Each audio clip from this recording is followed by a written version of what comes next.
For our friends across the waters,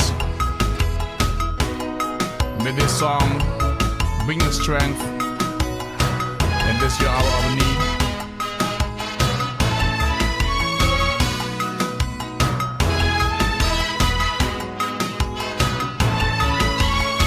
Your detractors are many, your friends are few, and yet it came as a shock to you. Evil forces were conspiring for your downfall. While championing democracy, there are times your foreign policy did not foster peace and harmony to one and all. While some historians may highlight your transgressions, there are countless millions who remember your outstretched hands. For the millions of hungry that you fed, the weak and the defenseless you protected, as a sanctuary for the persecuted. For the many rescue missions that you've led, there are those who remember to their dying day you're helping their darkest hour, and we'll always say, God bless America. There are those who neglect you and have much to say according to their agenda, but let the faithful say, God bless America. As the self-appointed world police, you've been instrumental in bringing peace to war infractions in many corners of the globe. To the millions you've liberated, your policies are celebrated. But to the dictators you've opposed, you stepped on some toes. While your enemies will see you nailed to a cross. Though you be on your knees, let them know that all isn't lost. Hey, hey. For stopping communist aggression, for putting a halt to socialism, for helping to stamp out fascism, for declaring war on terrorism. There are those who remember to their dying day you're helping our darkest hour, and we'll always say, God bless America. Then there are those who neglect you and have much to say according to their agenda, but let the faithful pray, God bless America. The land of the brave, the home of the free, so says your Statue of Liberty. Send me your hungry, send me your poor and persecuted. America, your generosity has opened its doors to all and sundry, free to share in your prosperity, unimpeded. Now that Lady Liberty has been made to bow her head, may they have the decency to stand up and be counted.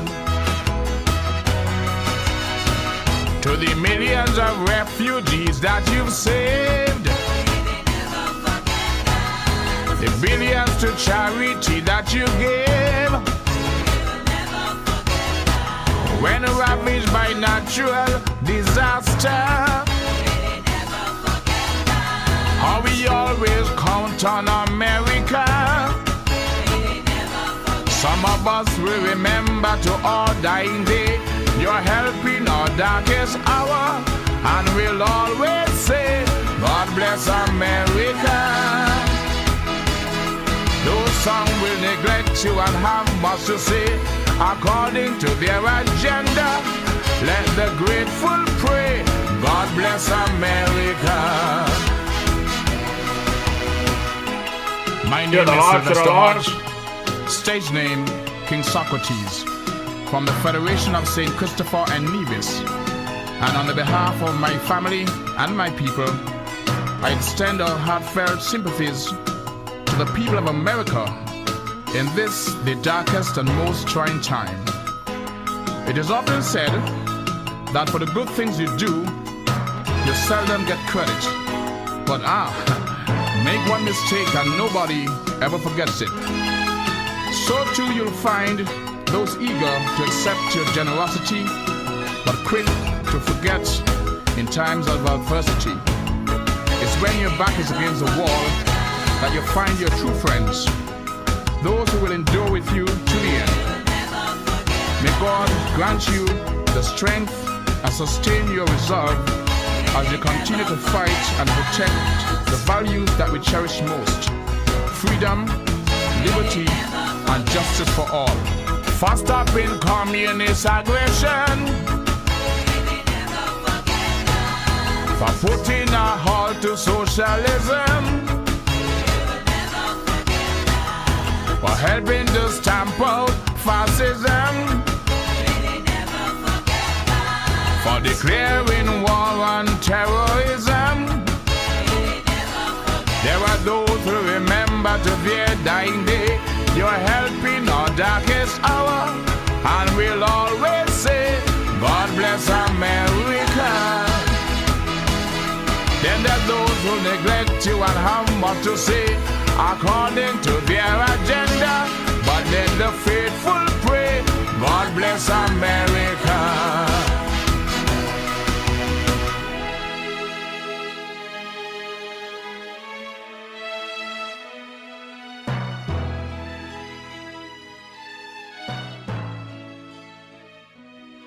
Songs of the King Socrates there. That one, it's called God Bless America. Well written, well produced.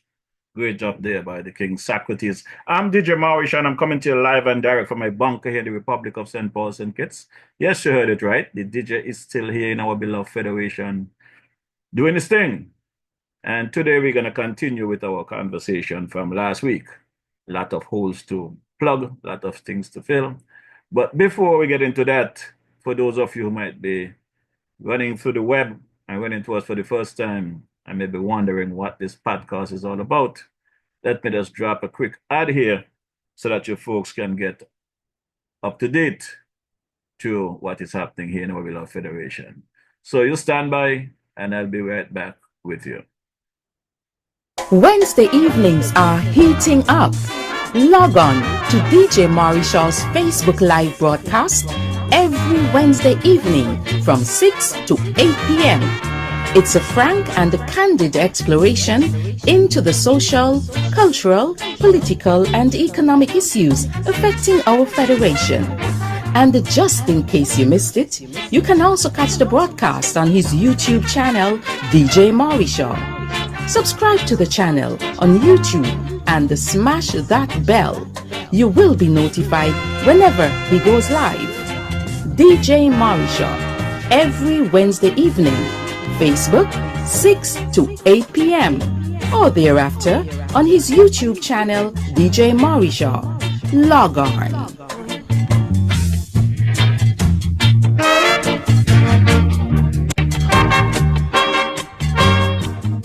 Yes, you heard it right. I'm DJ Maurice, and I'm here with you each and every Wednesday evening from 6 p.m. to 8 p.m. local time in our beloved Federation of St. Kitts and Nevis. And before we get any further into the conversation, let's take a skip across our sister island, Nevis, Fountain to be exact, and see what my boy Cowboy is saying on that side. Cabos, located at Fountain Village in Nevis, is the go-to spot for your Saturday treats. Tantalize your taste buds with his delectable Cabos Delicacy Goat Water. Or, if you prefer some soul food, then Cabos Fungi and Fish is definitely the way to go. Call ahead and reserve at 869-663-9694. Then make your way over to Cabos and enjoy the vibrant atmosphere while you savor your delicacy. Cabos, we are not changing, we are only improving. Food all over, food all all over. You got the food all over. Yes, you heard it right, but the Carbo have the food all over Nevis. And if you're in St. Kitts and need to get any special service, Carbo is definitely available to take care of you. When you do that, just let him know that DJ Marisha sent you, and he'll definitely take care of your business. Now, let's take a quick listen to my girl there, Sister Carmen of Carmen Caterers. Girl Sandra, you know where you can find nice fresh local food 7 days a week, one provision and all kind of thing. Girl, where? Right down there by Shellings, by Carmen Catering Services. Girl, she opposite the bus stop. Girl, and she also cater for weddings, parties, anything you want to cater for, funeral and all. Girl, and trust me, you're gonna enjoy the food. And she also selling bites on Sundays. Opposite the car shop, right down the main road. Girl, you could call 665-1494 or 663-6005 to order your food or go and pick up your food. Girl, the food will be finger licking and you get your money worth. You ain't want nothing better than that. For sure, you don't want nothing better than that. And I know Carmen is having some Mother's Day affair there on Sunday. She was supposed to send me some information. I have not received it. So I would think that Sister Carmen will have to put that information in the thread. As we move on to my brother there, Brother Daniel there in Nevis, let's hear some business tragedies from Brother Daniel. Welcome to Strategies for Business Success, right here on 2020visionradio.com and on 102.1 FM with business development advocate Daniel Arthurton. Each week, Danny will build on a foundation to ensure your success in business. Being in business can be daunting, and Strategies for Business Success can help you avoid the pitfalls. Join Danny right here on 2020visionradio.com, on 102.1 FM, and on your other social media platforms every Tuesday evening at 7 p.m. That's right, Tuesday evenings at 7 p.m. The time and place for your business dreams to come true. Yes, you heard what Brother Danny says. Now let's go across to St. Thomas, Virgin Islands, and hear my boy Malvern have to say about the DJ. That's Brother Malvern of the Spectrum Band there in St. Thomas. Just concluded Carnival there, so let's take a quick listen to Brother Malvern. Hey, this is Malvern from Spectrum Band, and you're listening to DJ Marisha, playing you the best in Caribbean music. You got that. Hey, this is Malvern from Spectrum Band, and you're locked into DJ Marisha. Keep it locked. Right there, and you don't move that dial. My good people, I hope you all had a lovely weekend, a lovely Labor Day weekend, lovely long weekend, because tonight we're pumped and we're ready to rumble. A lot of things to talk about. Well, let me start off by saying this, my good people, because I know some months ago, some of you was basically up in your arms about cussing government and this kind of stuff. I am speaking about sometime in 24, sometime last year. I had a gentleman here on this podcast with me having a conversation about our CBI and the way that the situation was being handled with the MSR team, Mr. Martinez and crew with the investment. And the gentleman by the name of Brother Oakland Benter. Mr. Benter is a former chief of police of the Virgin Islands, former senator of the Virgin Islands. And as many of you would have known, he was running to be senator at the time. Actually, he was running to be lieutenant governor at the time with my cousin, Ken Bernier. I'm running for governor of the Virgin Islands. They never made that ticket back in 22, I think it was. Whichever year it was, but they never made that ticket. And at the time, I was in campaign mode for the Labour administration, and both Mr. Benter and Mr. Bernier came here on this podcast on many occasions, and they championed the cause to try and elect Prime Minister Drew, and by extension, the Labour Party. Following that situation, after that campaign in the Virgin Islands. We went into the MSR situation and the CBI and whatever was taking place. And I asked Mr. Benter, as a former law person who may have some contacts or some reach into the US system in Washington, to get some information for me. And he quickly did that. As he said to me, Mr. Marisha, whatever I can do for you, for the Federation of St. Kitts Nevis, I want to see you guys do well. I will definitely reach out and whatever. But even before Mr. Benter actually did that research for me, he was speaking about the US position where involves China and Russia and these other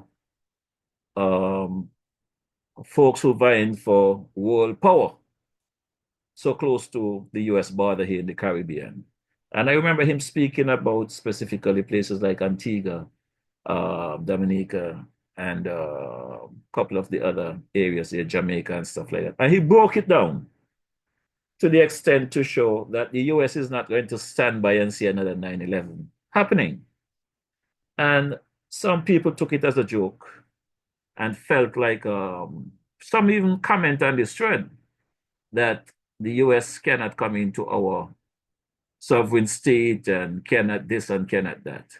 But I think Mr. Benter had it down to a T, because when Mr. Benter spoke about if a Donald Trump administration should get into power, what we're going to be dealing with, some folks took it for a joke, you know.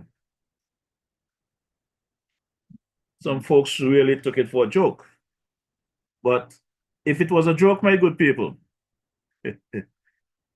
you know, as I said, I think last week, what is joke to the fowl, is death to the roach. And what is joke to the butcher is death to the cow or the pig or the goat, as they may be. Now, for those of you who feel like, well, the US could not mess with the Caribbean, cannot demand nothing from the Caribbean, we have come full circle. And I want you to hear this clip for yourself. I just dropped a track there by the King Sakwati, and that song Sakwati had sent to me and asked me to get it across to someone in authority in the US. He really wanted to present it to them, and he wanted the opportunity to go to the US to perform that song. And I'm going to still lobby on behalf of him to get him into the US to perform that song, because lyrically, the powerful song, powerful message, you know, so I still will do my part to get that happen. But back to the Mr. Benter conversation. I'm going to invite Benter back here to continue on this revelation, because as much as we get cussed off that evening during that podcast, everything that we discussed that night have come to light. Now, let's take a listen to this clip from our Prime Minister, the Honorable Dr. Terence Joe, last Friday in Parliament. The other thing that I wanted to bring forward as Prime Minister, that I am invited to a meeting along with other leaders from the OECS and the Bahamas to meet with the Secretary of State of the United States of America. I'm talking about His Excellency Marco Rubio. That meeting is to be held on the 6th of May in Washington, D.C. at 3 p.m. in the afternoon. I will be accompanied by the Foreign Minister, the Right Honorable Dr. Denzel Douglas. I'll also be accompanied by the Ambassador, our Ambassador to the United States of America, Her Excellency Jacinth Henry Martin, along with my press secretary. We will leave here in the early evening of Monday 5th to arrive in Washington, D.C. to attend that meeting. And the outcomes from that meeting would be shared with the people. So I just wanted to put that on the official record that we'll be traveling to Washington for this very high-level meeting, which will discuss a number of important matters to deal with international, hemispheric, regional, and of course, local issues. So that is to inform our people as to that trip that will take place on the 5th of May, 2025. Please. So, very good people. As we speak, I do not know if our beloved Prime Minister is back in the Federation as yet, but from all reports, I understand that that meeting did took place yesterday in Washington, and we await the reports from our team, our Prime Minister, as he always do when he get back to the Federation. He always have a little round table. Most times it appears to be square because, as I have said before, our journalists seems to have a problem following up on questions that are not answered straight. And for whatever reason, they seems to be walking all over each other instead of sticking to the script to bring the information to the general public. So I would leave that there for now and await the arrival of our beloved Prime Minister, his Foreign Minister, back into our beloved Federation of St. Kitts and Nevis. But the next clip I want to drop here is a clip from the pre-Labor Day match over the constituency number 2, Central Bastille, last Sunday evening. The Prime Minister had some things to say. And DJ Marisha, for one, full disclosure, everybody knows I support Prime Minister Joe. There's no question about it. I don't expect him to do everything 100% the way the DJ say it. But I just want the Prime Minister to understand, I'm going to keep reminding him.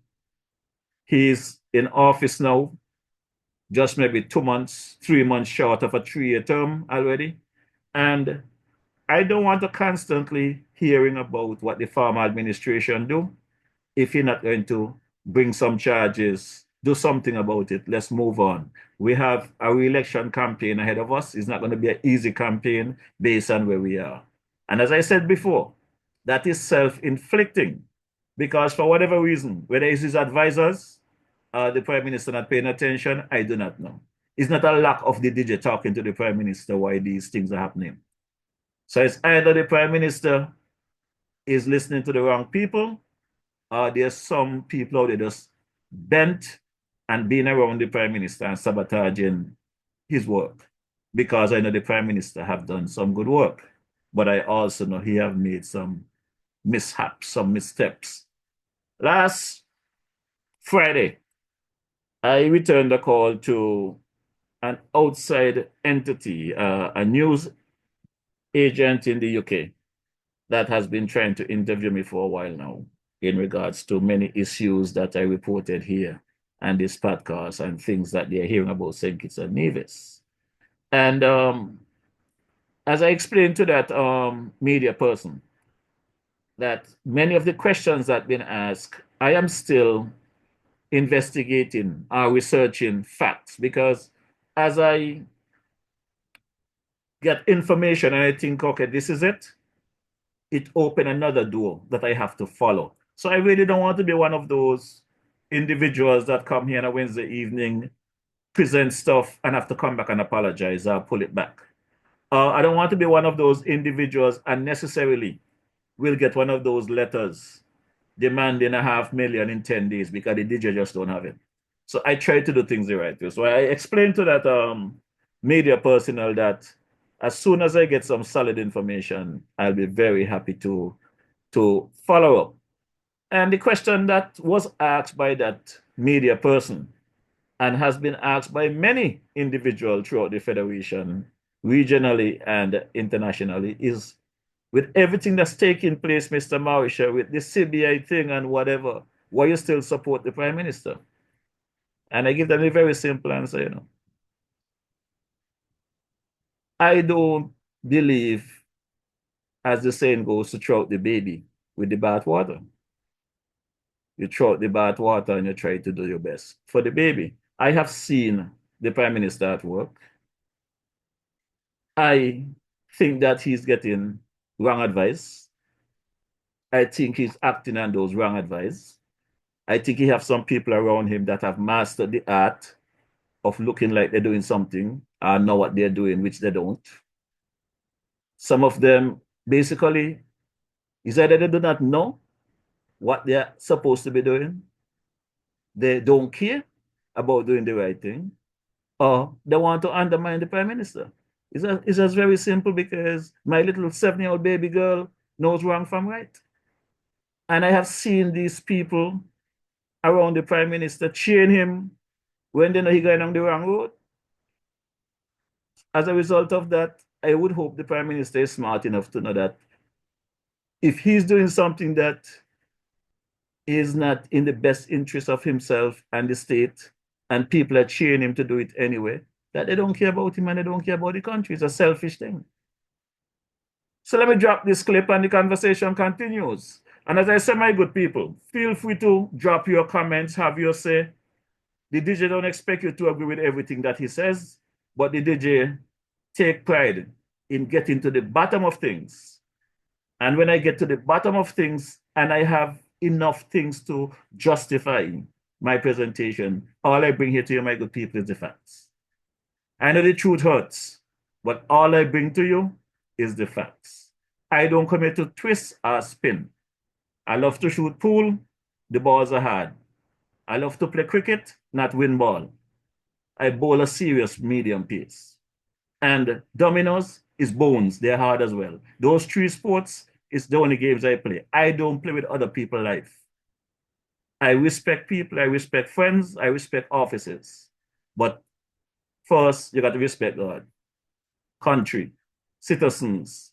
And if you don't have some self-respect and stifle your conscience, then you're not doing anything for the government or for the country. You have to be honest. So let's take a quick listen.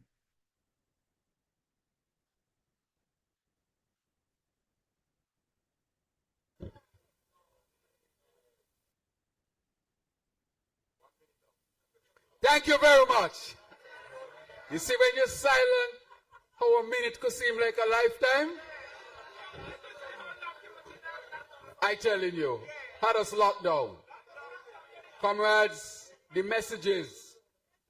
The only party in this country that takes time out to go to the cemetery and remember those who have passed and would have contributed to our development and advancement is the St. Kitts Nevis Labour Party.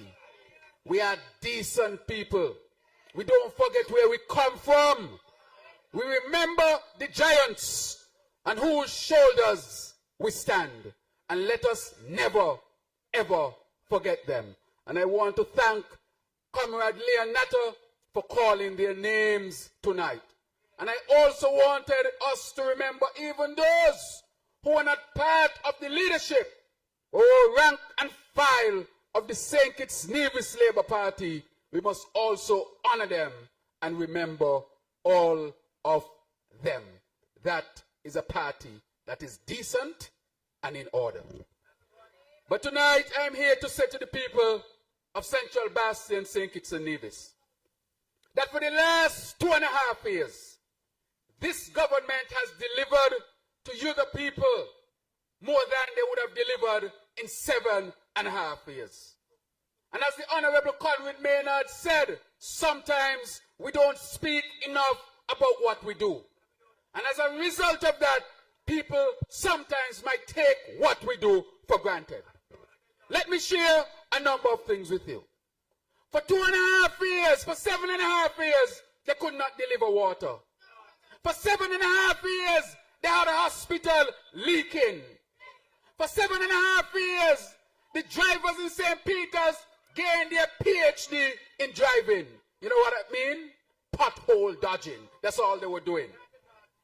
For 7.5 years, they could not pave these roads in Central Bastille. For 7.5 years, they could not deliver free education for our college students. For 7.5 years, they had doctors and PEP at the hospital. For 7.5 years, not $1 increase in the minimum wage. For 7.5 years, what did they really deliver? And that is why I say a government that cannot even deliver water is not worth its salt. And that is why I'm happy that the minister who is responsible for water, the good water man, has delivered water to the people of Gayon. And the work has not stopped. We have just beginning. And therefore, we are building a 2 million gallon desalination plant. We are bringing in technology to show us where the water is on the ground to drill water so that St. Kitts can once again become water sufficient and deliver water 24/7. Put your hands together for the good water, man.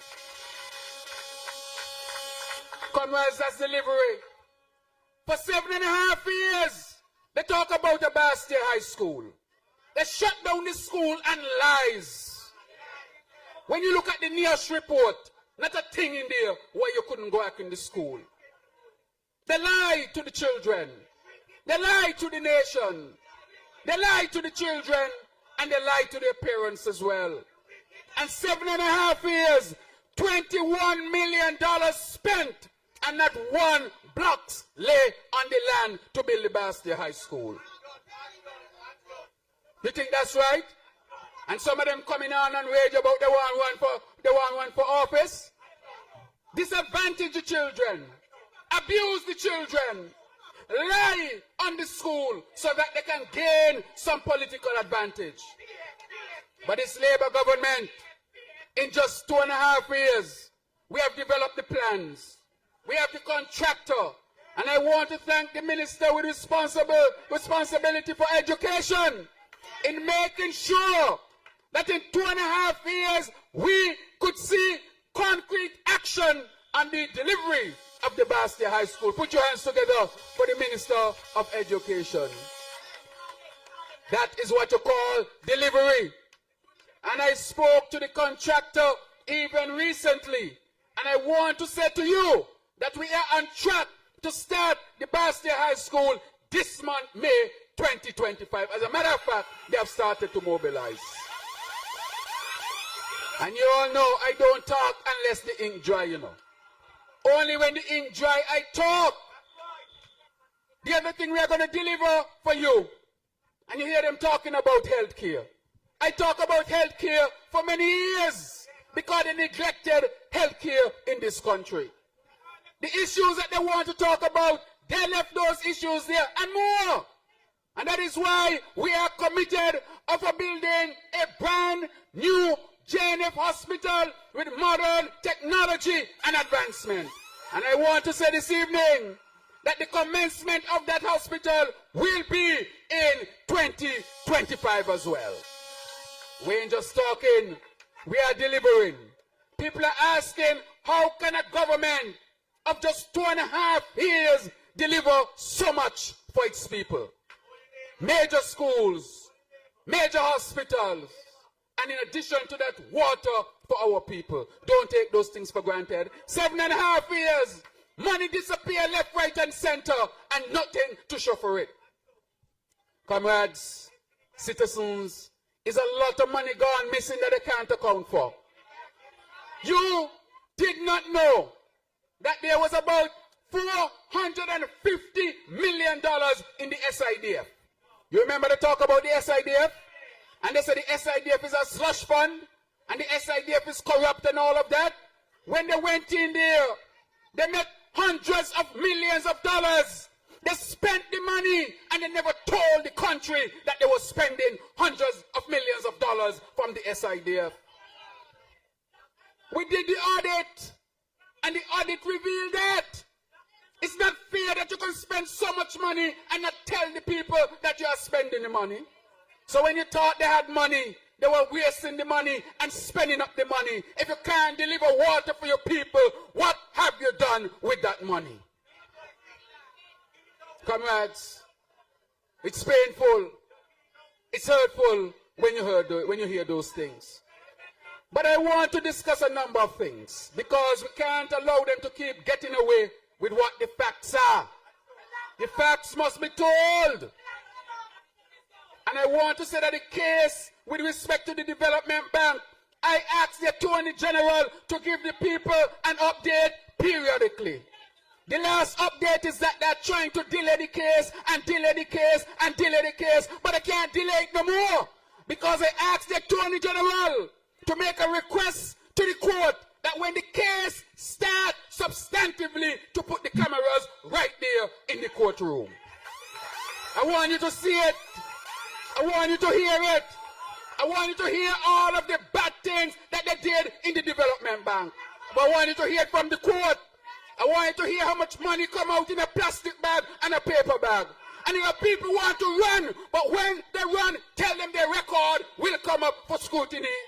Because some of them were taking the money out in plastic bag and paper bag, and we ain't know where the money gone yet.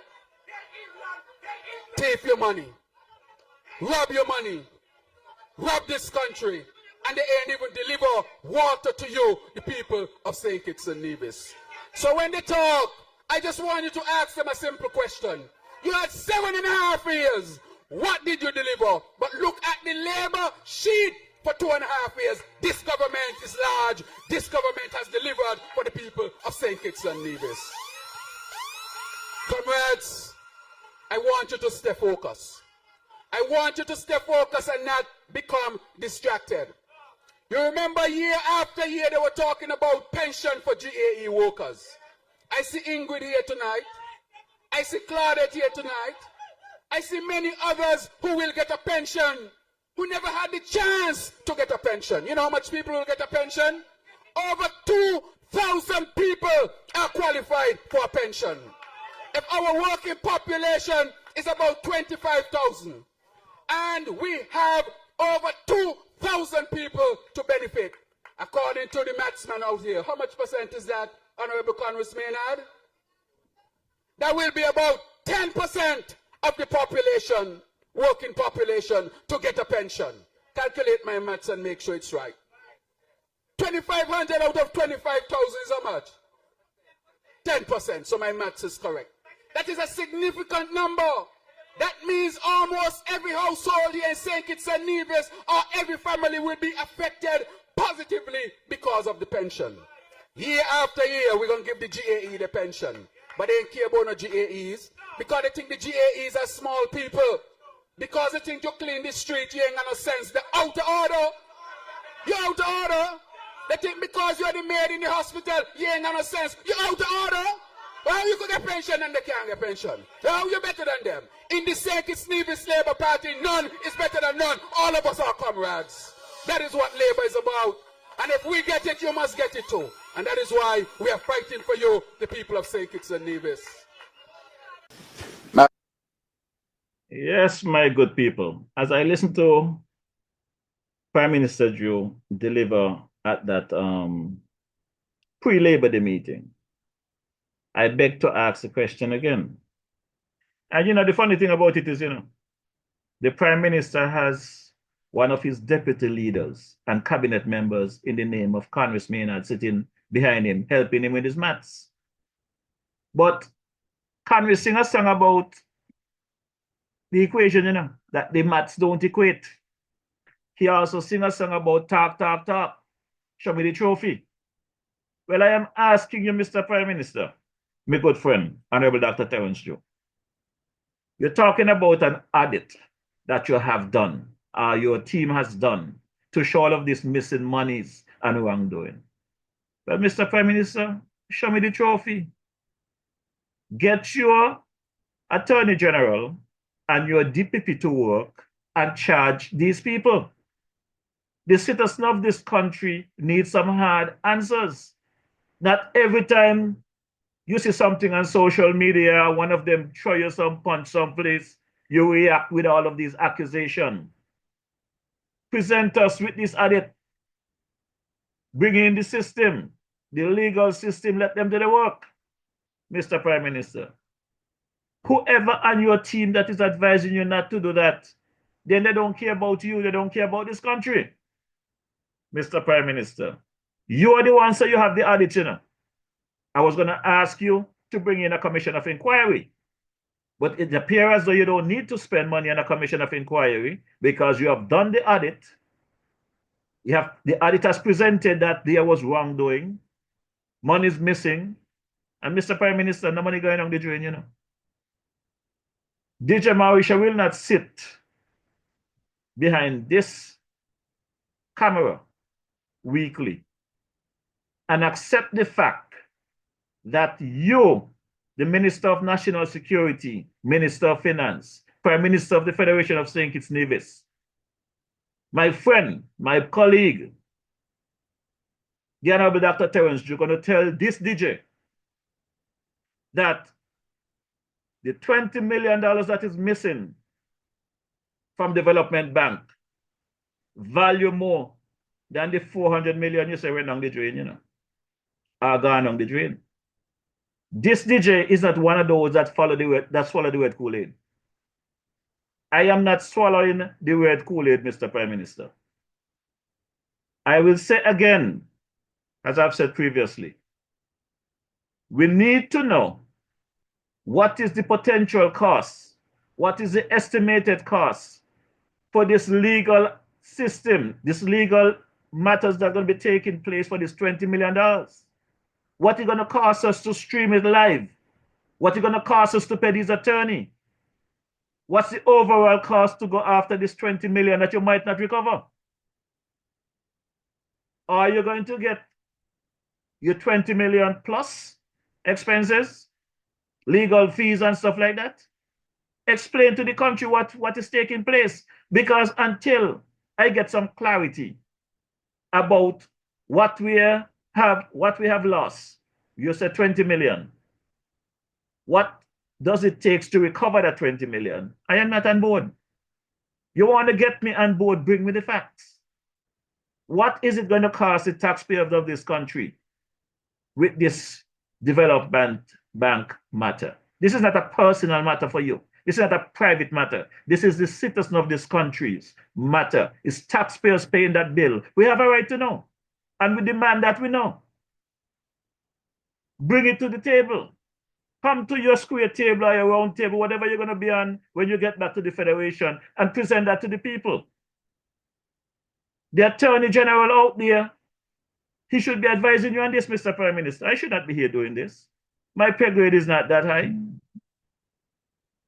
We need to know what it's going to cost us to go forward with this $20 million case. And we need to know why you guys are not going after this 400 million. Whatever added documents that you have, why are we not seeing an aggressive attempt to collect back the country money? Where it's at? Who is involved? We need to know. The country need to know, Mr. Prime Minister. And I have said this before. If you guys are not going to do something about these missing monies and these audits that you guys say you have the facts that these people done wrong to the citizens of this country, it's going to be a very hot contested re-election, you know. Because Mauritia ain't going to be one of those people that just sit back and clap and wait, you know. You guys have my support. You don't have to wonder if DJ Mauritia is in your corner. But DJ Mauritia not going to sit back here and clap when you guys are feeding us this bullshit. Patty say, given a common sense test, 90% of us will fail. Well, Dwyer told me I'm in the 5%, you know. So I want to stay up there. I am not going to just be clapping because you say you're going to put cameras in the court. Me not care about nigger business, me not nosy. I want to know what the end result you're looking at. What is this case going to cost the citizen of this country? What is it going to do? If it's a political gimmick that you guys want to use citizens to gain some attraction for the upcoming election, tell me. Just let me understand, because it just does not make sense to me. Now, I'm going to drop another clip here, Mr. Prime Minister. There's a lot I can say, but as I said last week, and some people seem not to understand, the DJ is giving his opinion and his advice on certain things that is public knowledge. The DJ is not out in a campaign to bring down the Labour Party. If the DJ was on a campaign to bring down the Labour Party, it's not hard for me to do. It's very simple. And if you all don't understand what I'm saying, ask my good friend Timothy. My good friend Timothy Harris can tell you guys that he was in better shape than you all when I went after him. And he thought the little black boy in St. Paul's can do no damage to him. But he is my friend again. We're back on track. And we could have a drink together. I'm going to pay for the drink, though. I don't want him to pay for it. Now, a partner of mine sent me a little message here last week because some people really start paying attention to what's taking place. They really start catching on. And a partner sent me a message last Friday after Parliament. The message was, you're getting things done. National Health Committee thought you wanted an independent body. How come not independent? These are just messages he's slinging off at me. And my partner was right on track, because my partner been listening to the podcast weekly. And I have presented myself based on my observation as a citizen of this country and based on my experience in North America, that I can see ways of improving our healthcare system based on my experience from out there. And I brought some recommendation to the table privately, which does not get any result. So I came and I spoke about it publicly. And I spoke about the fact that the government need to put an independent body into the system, just as it did for the CBI, an enforcement agency for the healthcare system that will help. Because you cannot have the health providers policing themselves. It's not going to work. No matter how good they are at their job, it's not going to work. You cannot have the PS, the nurses, whatever, and the doctors, whatever, policing themselves. The operations of our health system need to have some structure and must have enforcers. If you don't have structure, it is nothing to enforce. And if you have structures and you're not going to have individuals to enforce those structures, you're not going to get it done. It's just human nature around the globe. So I was speaking about Joint Commission, JACO, there in the US, which I was instrumental in participating for upwards of 20 plus, almost 30 years in the healthcare system. There comes to institution biannually every 2 years to make sure that everything is in compliance with the codes and whatever that is in place. If you don't have nothing in place, you can't enforce nothing. They have things in place. I am of the view, based on my situation here with Brother Black, Lord Black, Prince Edwards, the Buffalo Soldier, I dive deep into my research and found out that there's a lot of things that is missing in this federation that need to be put in place. And it has not been in place ever since this country been born. It has not been in place since independence, some 40-something years. After the Premier, Batcher, Prime Minister Simmons, Prime Minister Douglas, Prime Minister Harris, now Prime Minister Drew, these things have not been in place. And there are many doctors that has been Prime Minister. So it's very clear that the healthcare system is in dire need of some overhaul. So I'm going to play this clip. And I'm going to give the Prime Minister credit for his efforts. But I will say to the Prime Minister up front, it's not going to work.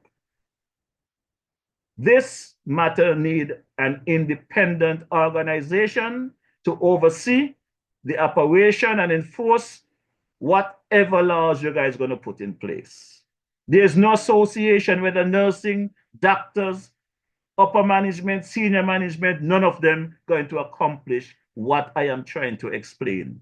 And no matter how you all try to take the information I produce and try to rebrand it and reshape it and make it look like something you all bring, I'm accustomed to that.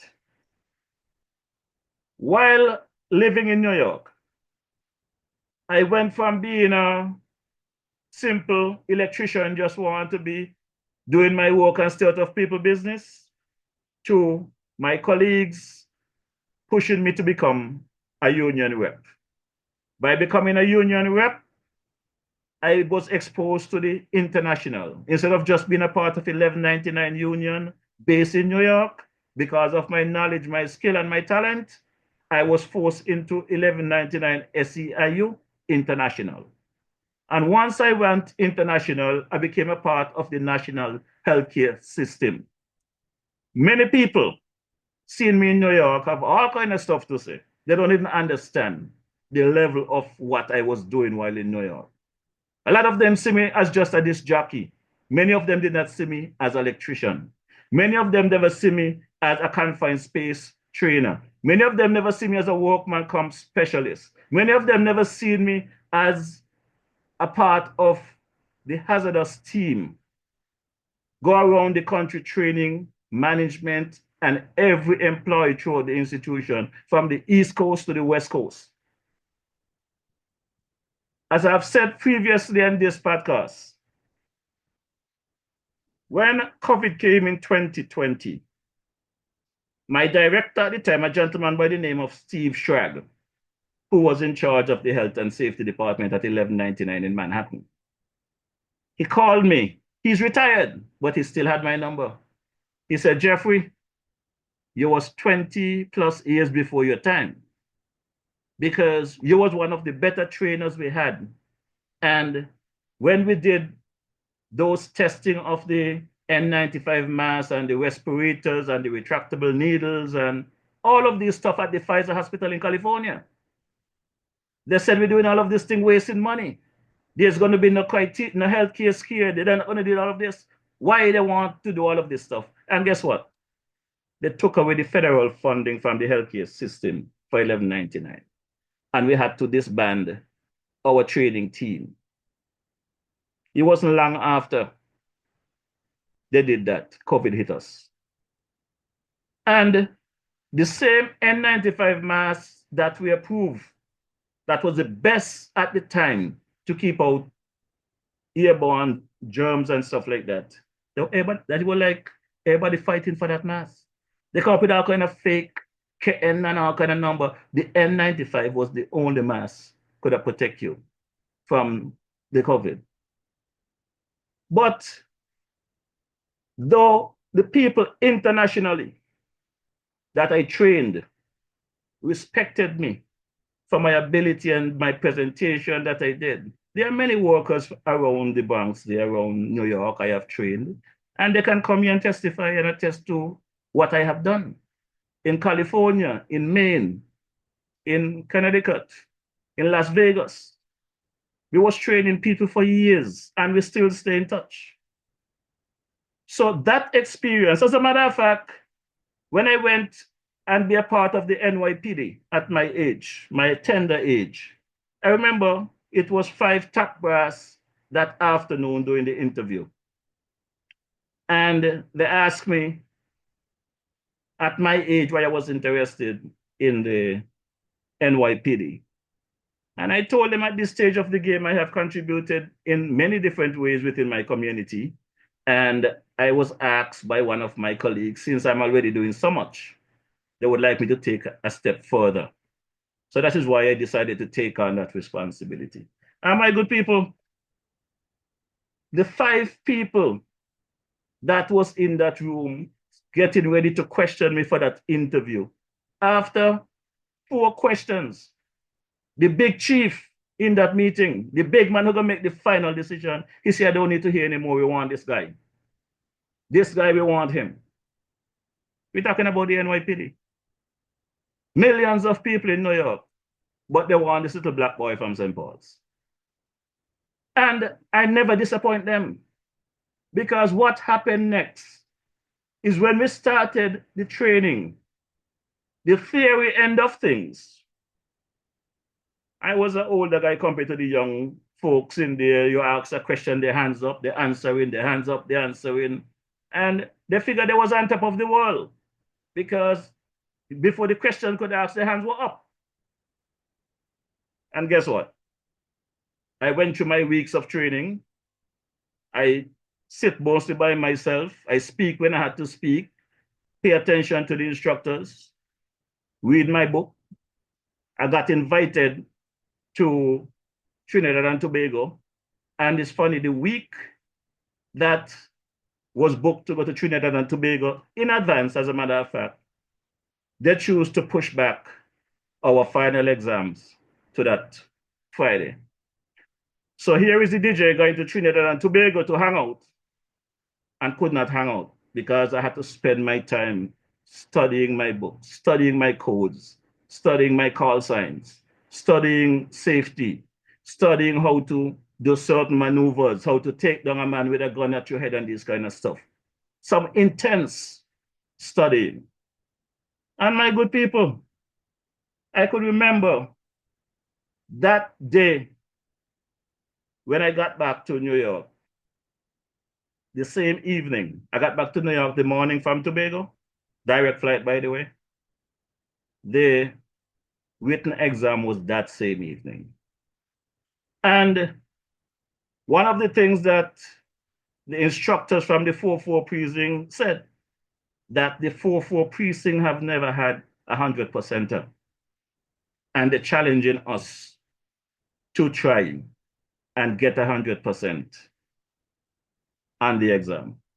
And the folks that was doing the test, the folks that are marking the papers, they said we're not going to get the results the same day. The only people that will get the results the same day is the ones that get 100%.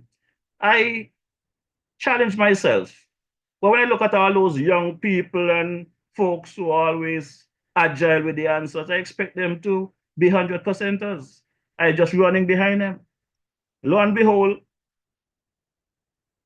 after the exam was done and they did the tally, it was only one name called.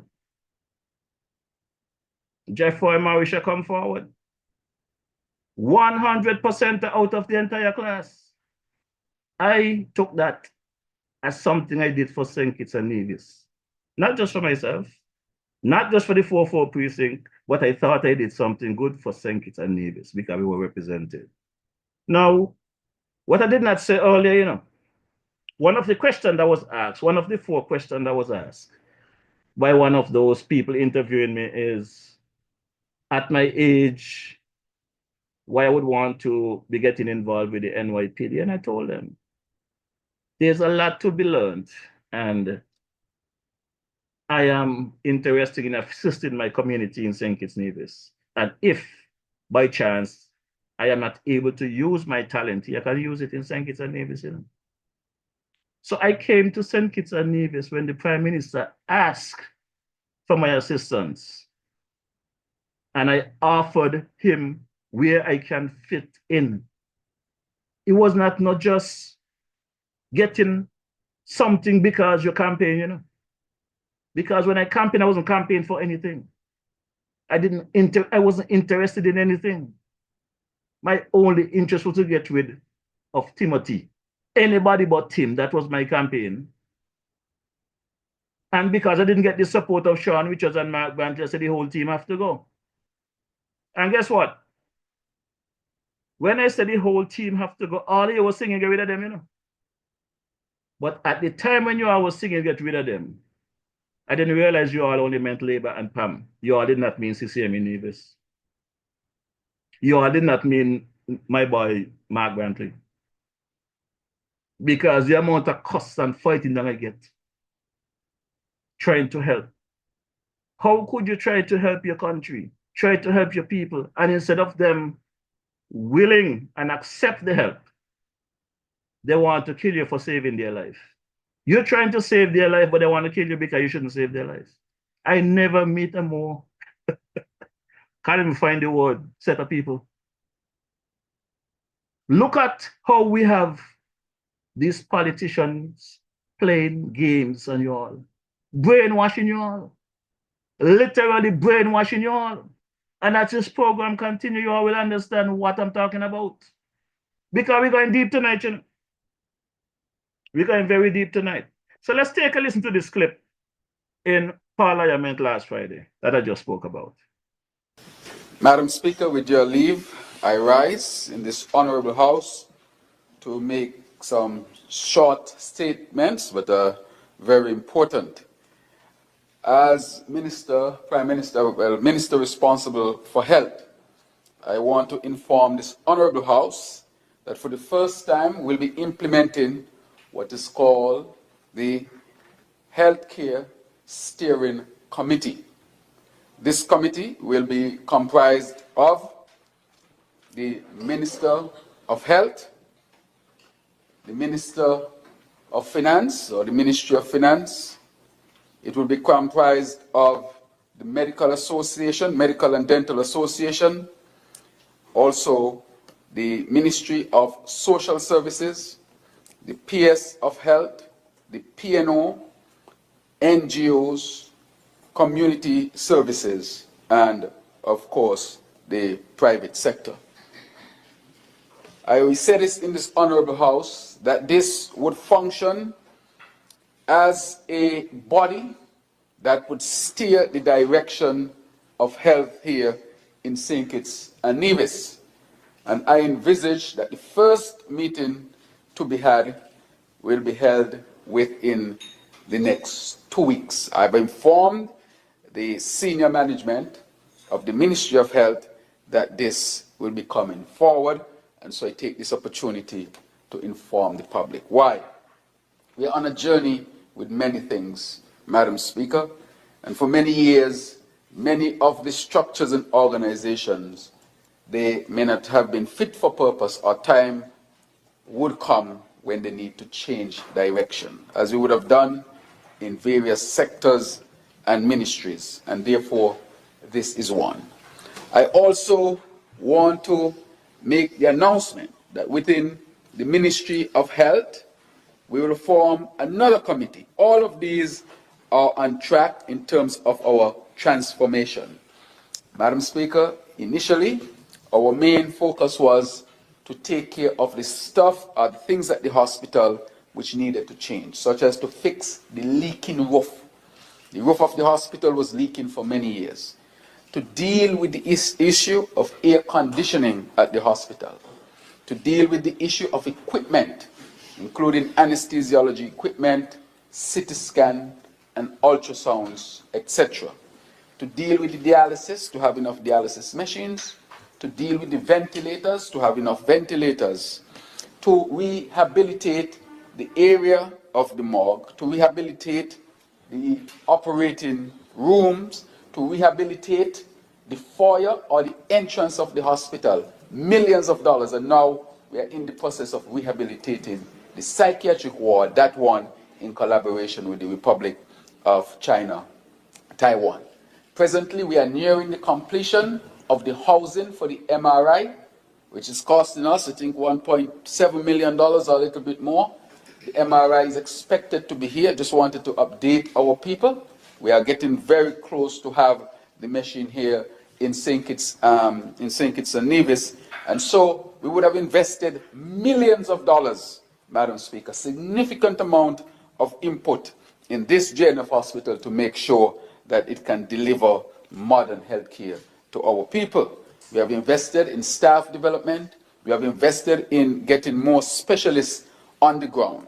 Now, the next stage, after we would have taken care of those things, but this was working in parallel, is to establish this steering committee which will dictate. And at the level of the hospital, we are going to form what is called the medical executive team, which will be made up of all of the head specialists. So the head specialist from pediatric ward, the head specialist from surgical ward, the head doctor from the emergency room, gynecology, nephrology, oncology, urology, nephrology. These are so many specialists. We also have endocrinology, urology, anesthesiology, ophthalmology. It is the most varied, or the highest number of specialists that we have ever had, and we are covering the highest number of specialty areas in the history of JNF. That has been tremendous work, Madam Speaker. However, the journey must continue, and therefore we will ask the community to be a part of this journey, as I've asked them to be a part of the journey for national security, asked them to be a part of the journey for almost everything we have done, even the bill that we passed yesterday. None of these things can be achieved if the people are not part of the journey, and so they will be a part of this journey as well. And so I'm happy to to announce this because this, of course, is part of the journey that we are on. We are going to create different structures, governance structures so that it can respond to the needs as we continue to build out our ministry. Yes, Mr. Prime Minister. I will wait until the appropriate time to have that conversation with you about your presentation in terms of these committees.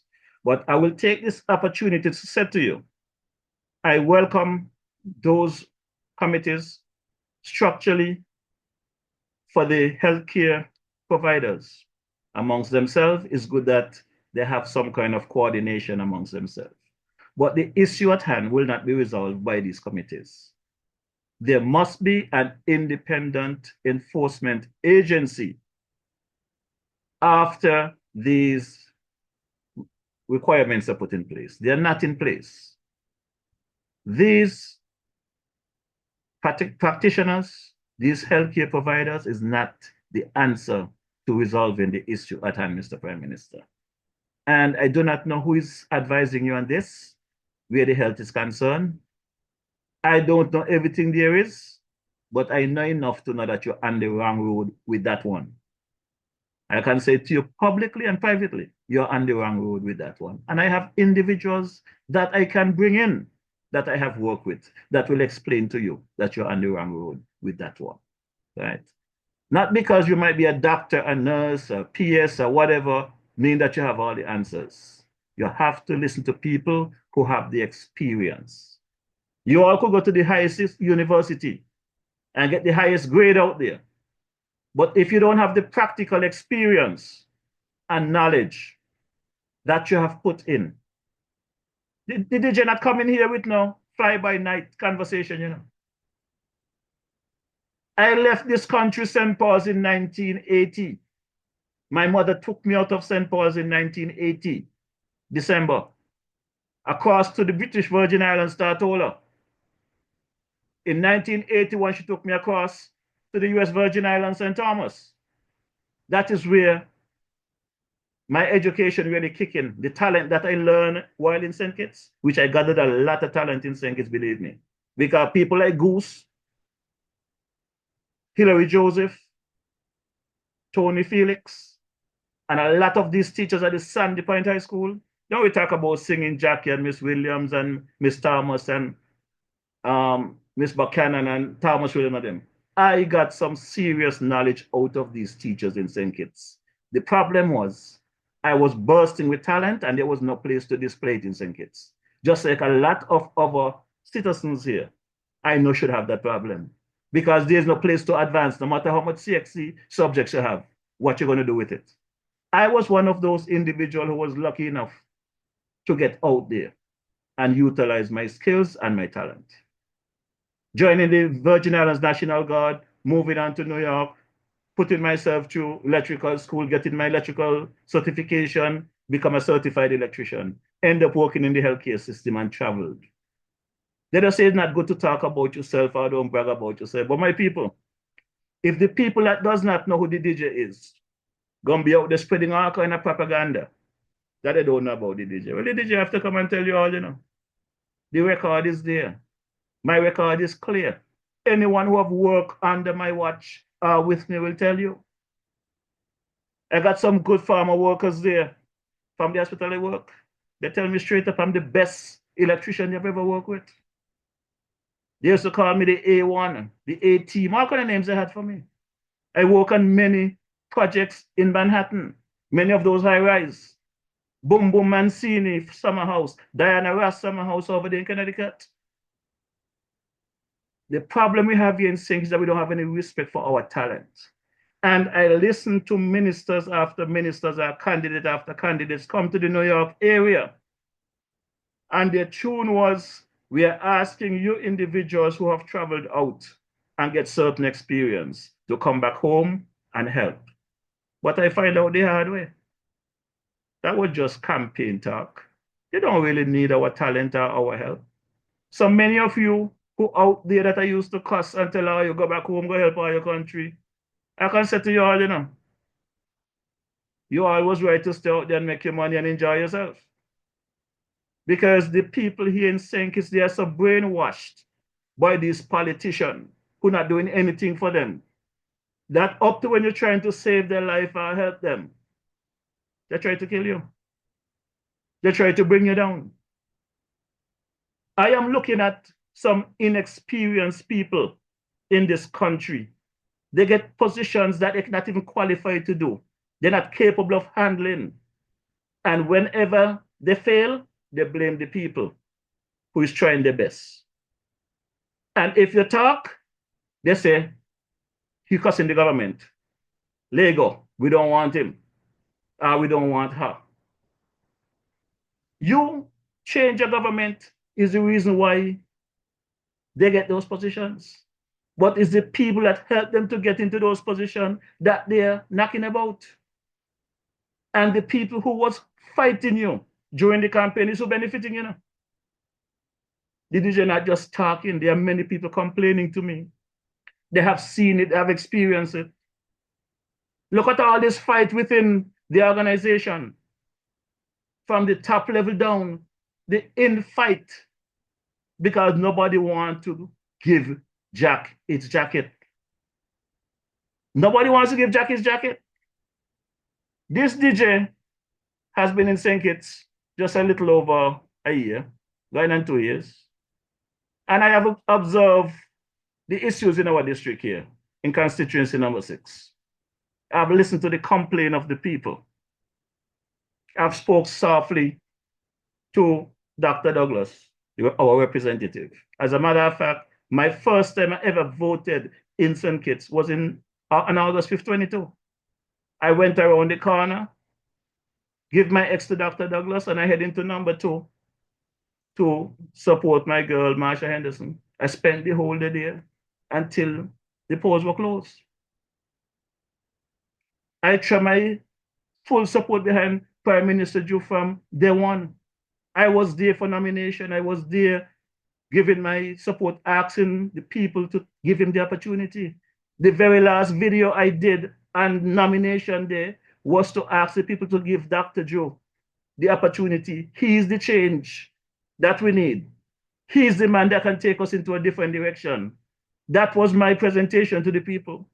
Well, you want to tell me? After I done went out and convinced people to support Dr. Joe and Marsha and Samuel and Conwys and Dr. Douglas and the other, I really wasn't too into Jeffrey, you know. Jeffrey always seems to have, to me, the wrong approach from beginning to end, the wrong approach. And I realized why. And like I said, privately and publicly, you know, Mr. Prime Minister, I do not know how you are going to win this next election with 6 or more seats, you know. Because unless I see some change in Jeffrey,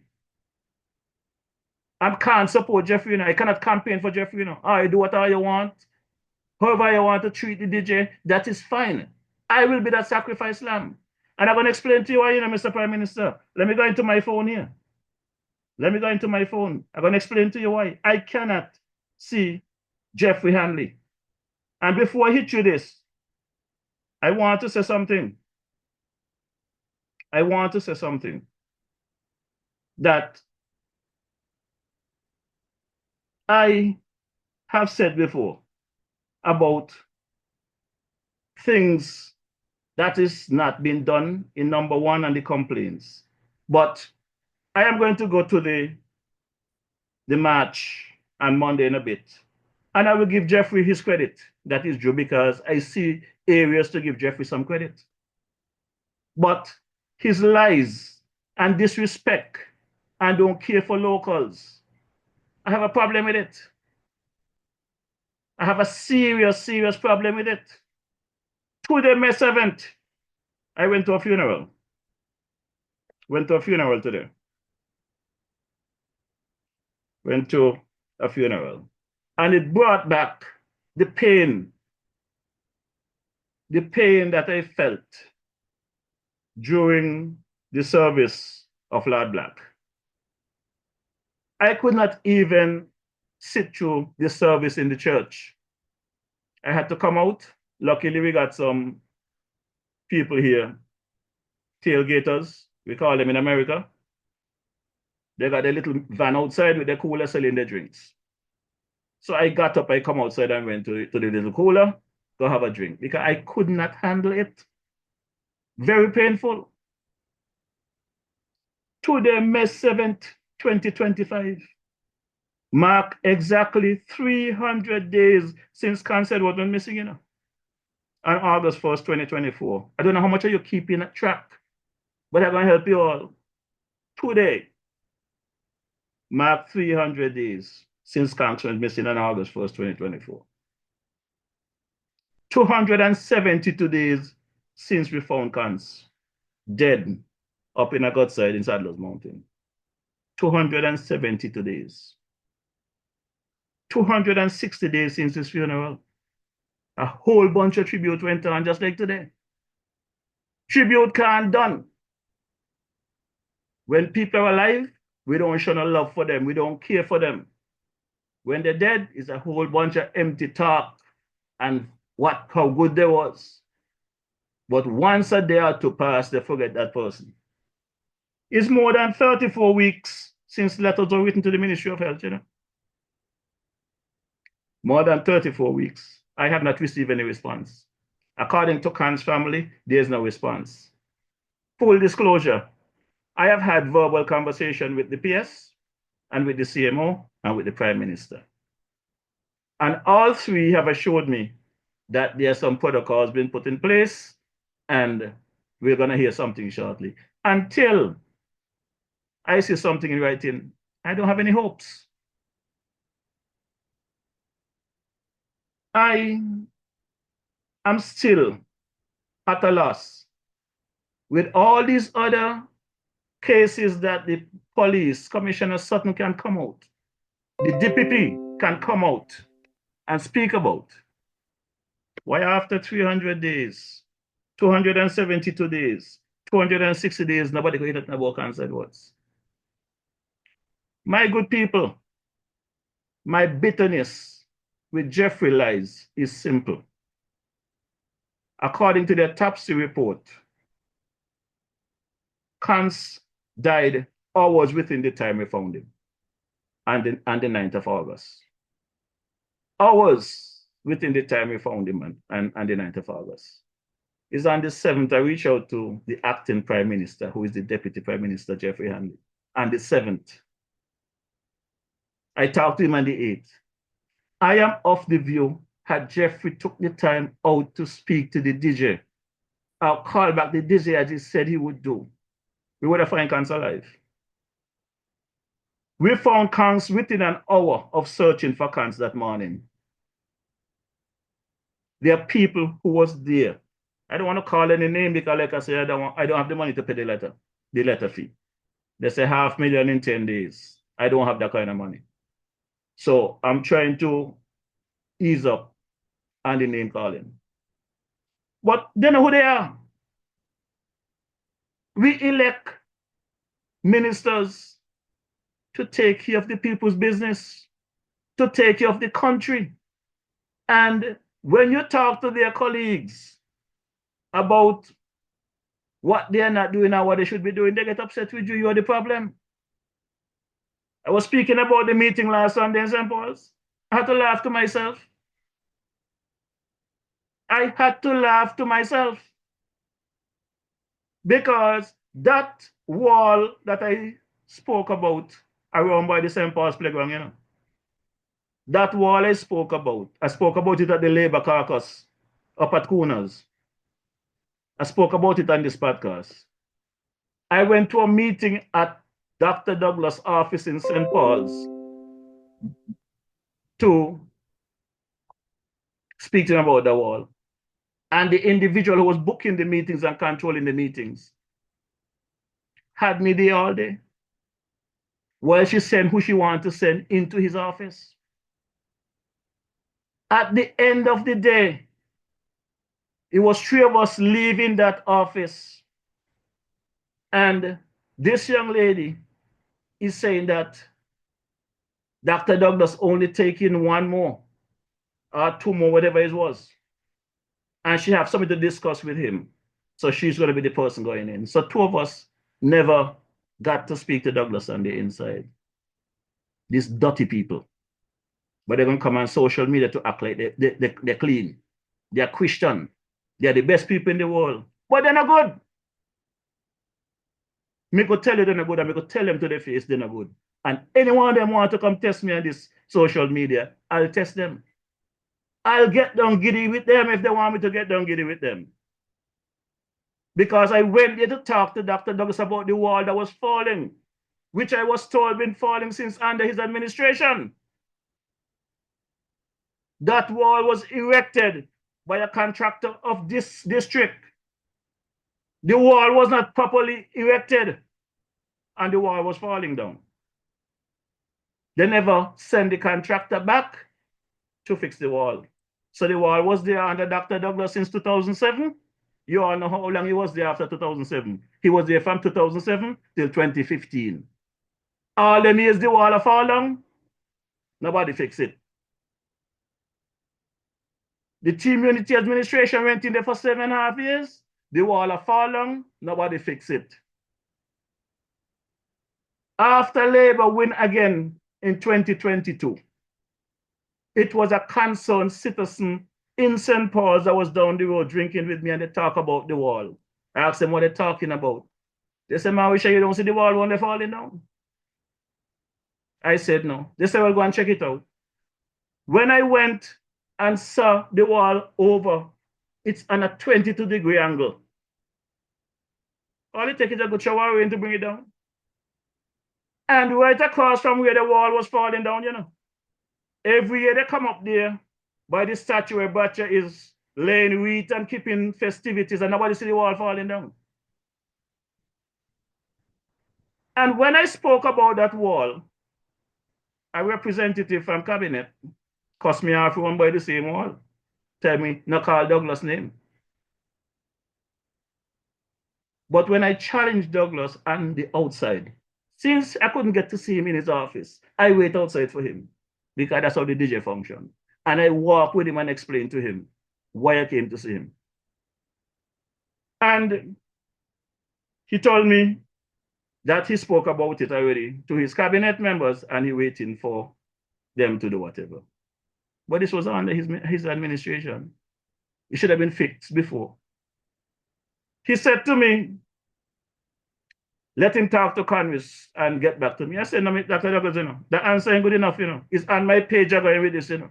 It's Facebook, I'm going with this, you know. He said, whatever I have to do is fine, because he wants to get it repaired.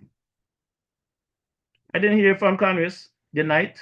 So the next day, I post. I get cussed off, like I said, from a member in the cabinet. Tell me to call Dr. Douglas' name. But whatever went on, the wall came down, and the construction to erect the new wall took place. The same member that cussed me after me to call Douglas' name came back and thanked me for getting involved, because the wall is fixed now. He had people on my podcast cussing me, telling me, why don't I go fix the wall myself? That's not important to them. But people could have get killed around there. So when I come on this podcast on a Wednesday evening talking and getting disrespected and cussed off and harassed because people may be overseas who support a candidate and does not understand the nature of what I'm speaking about, they feel like it's okay. But like I said last Sunday, I sat down there by my boy Shabidan, Banger and Bar, and I listened to Mr. Samuel Duggins, me good brethren, respectable young man, love him. But they were using that wall, banging the chest, that they come there and fix a wall that the former administration left.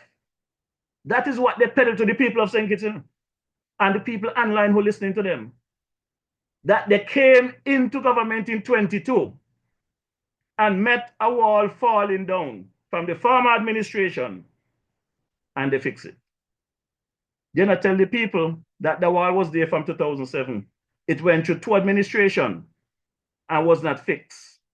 And when the DJ decided to make it an issue He was attacked by their people from their political gang. But the wall is fixed now and they're doing good. So it's to their benefit. So they bang in the chest, they fix the wall. My good people, when I come here on a Wednesday evening, I not come here for love, you know. I not come here for likes, you know. I have people that show me real love, real support, real appreciation. And some might not like to hear me say it. But my baby girl make me whole, you know, with all the other love I got out there. When my baby girl and I speak, I get a better conversation than I get from this politician, you know. And that's the honest truth. Now, I got pictures in my phone that I can show people, yes, the 20 by 20 tent had a lot of space last Sunday in St. Paul's. And I spoke about that. And that seems to have went viral, that the Labour Party had a failed meeting. Well, this is my concern about our media houses, our people in St. Kitts and Nevis. I've been talking about the healthcare system and what happened to Cancer Edwards for months. I have yet to see Dwyer Astafan touch it in his commentary. I have yet to see any media personnel touch it in their commentary. I have yet to see any of these people that go to the square table press conference talk about cans. I am yet to see my partner Wally Winkin talk about the issue with my brother Cans. But it's more important for them to talk about a failed meeting than a citizen. I understand, my good people. I get it. Prior to me spending time in St. Kitts Nevis, I did not understand when Patchy said, giving us a common sense test, 90% of us will fail. I didn't understand it, but I understand it now. And it appears that you want to make Patches correct, you know. It appears as though you all want to make Patches correct. Because the people that was at that same meeting knew what kind of crowd was there. One of them called me last Saturday morning, wake me up sometime after 7. I deep in my sleep. Marisha, how could you do that? How could you say that? You work for government. How could you talk about labor? I said, what are you talking about? The size of the crowd. I said, what are you talking about? You was at the meeting. Was there a big crowd? But you can't be, if you was in America, you're going to be talking about the government in America and they stand for it. But if this person get to understand who I was a union rep in North America, talk about everybody. Management loved me. Me and them have it out ding dong when we have contract negotiation every 2 years. When we have safety meetings and they want to save money, and I tell them, no, the people's safety comes first. I fight with management on a daily basis in North America. They love me. We get along. The magazines are out there that they have me in, calling me hero. For all that I contribute, the union is there to show my record. But here in my little beloved Federation of St. Kitts Nevis, they want to tell me that whatever the government is doing wrong, I'm supposed to spin it. No, it's not going to happen. I am going to support the government. I am going to support Prime Minister Joe. And very fast, I am getting tired of the party politics. And I said it some weeks ago, and I'm going to say it again. I will not support candidates that are not doing their work. So instead of supporting a party, I'll be supporting candidates. If it means we have to have a coalition government, it's fine with me. But I will not be standing behind any individual that's going to be taking the country money and doing wrong to its citizens. The DJ not doing that. The DJ is not doing that. So the same individual that wake me up Saturday morning asking me about my statement on my podcast, which have nothing to do with what I'm doing, you know. My podcast have nothing to do with what I'm doing for the government or the Prime Minister. This is an independent podcast which highlights conversation that we can help each other in conversation. Not to bring down any government at the moment. It can be used for that. It was used for that before, and it can be used for that again. But that is not the mission of this podcast at the moment.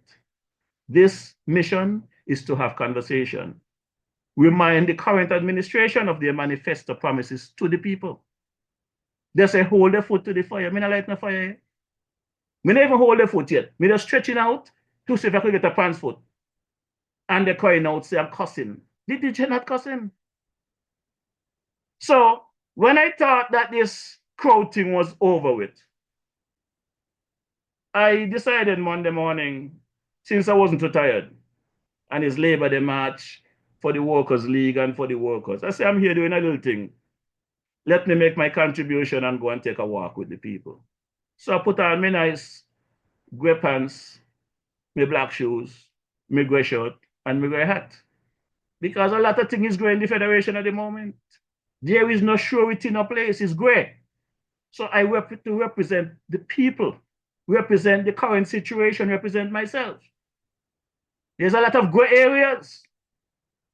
So the DJ went into Bastille and decided to take a march. Well, I learned a lot. And I'm going to give you my feedback on what I observed. But coming back to Patsy Allah's ground, to my amazement, myself and former Minister of Tourism, Ricky Skerritt, and another gentleman walking, coming up, we just passed 4th Street and Kearn Street. And Ricky telling me, boy, Douglas calling your name. I said, Douglas calling my name with what? So let's play the clip. I don't know if it's clear enough for you all to hear, but this is what Douglas has to say. And I hope that now he's sure, that's what he's saying. I hope he's capturing this crowd. Because this is a damn massive crowd. Tell him again, say it again! Massive crowd! Let's move on. Let's move on. Now we sure come to the front. Bring your cameras.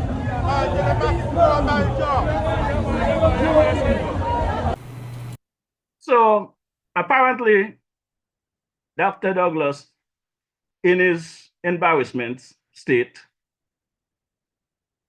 the march may not have bring the fruits that he was hoping. So in his anger, decided to lash out on the DJ. He shouted out,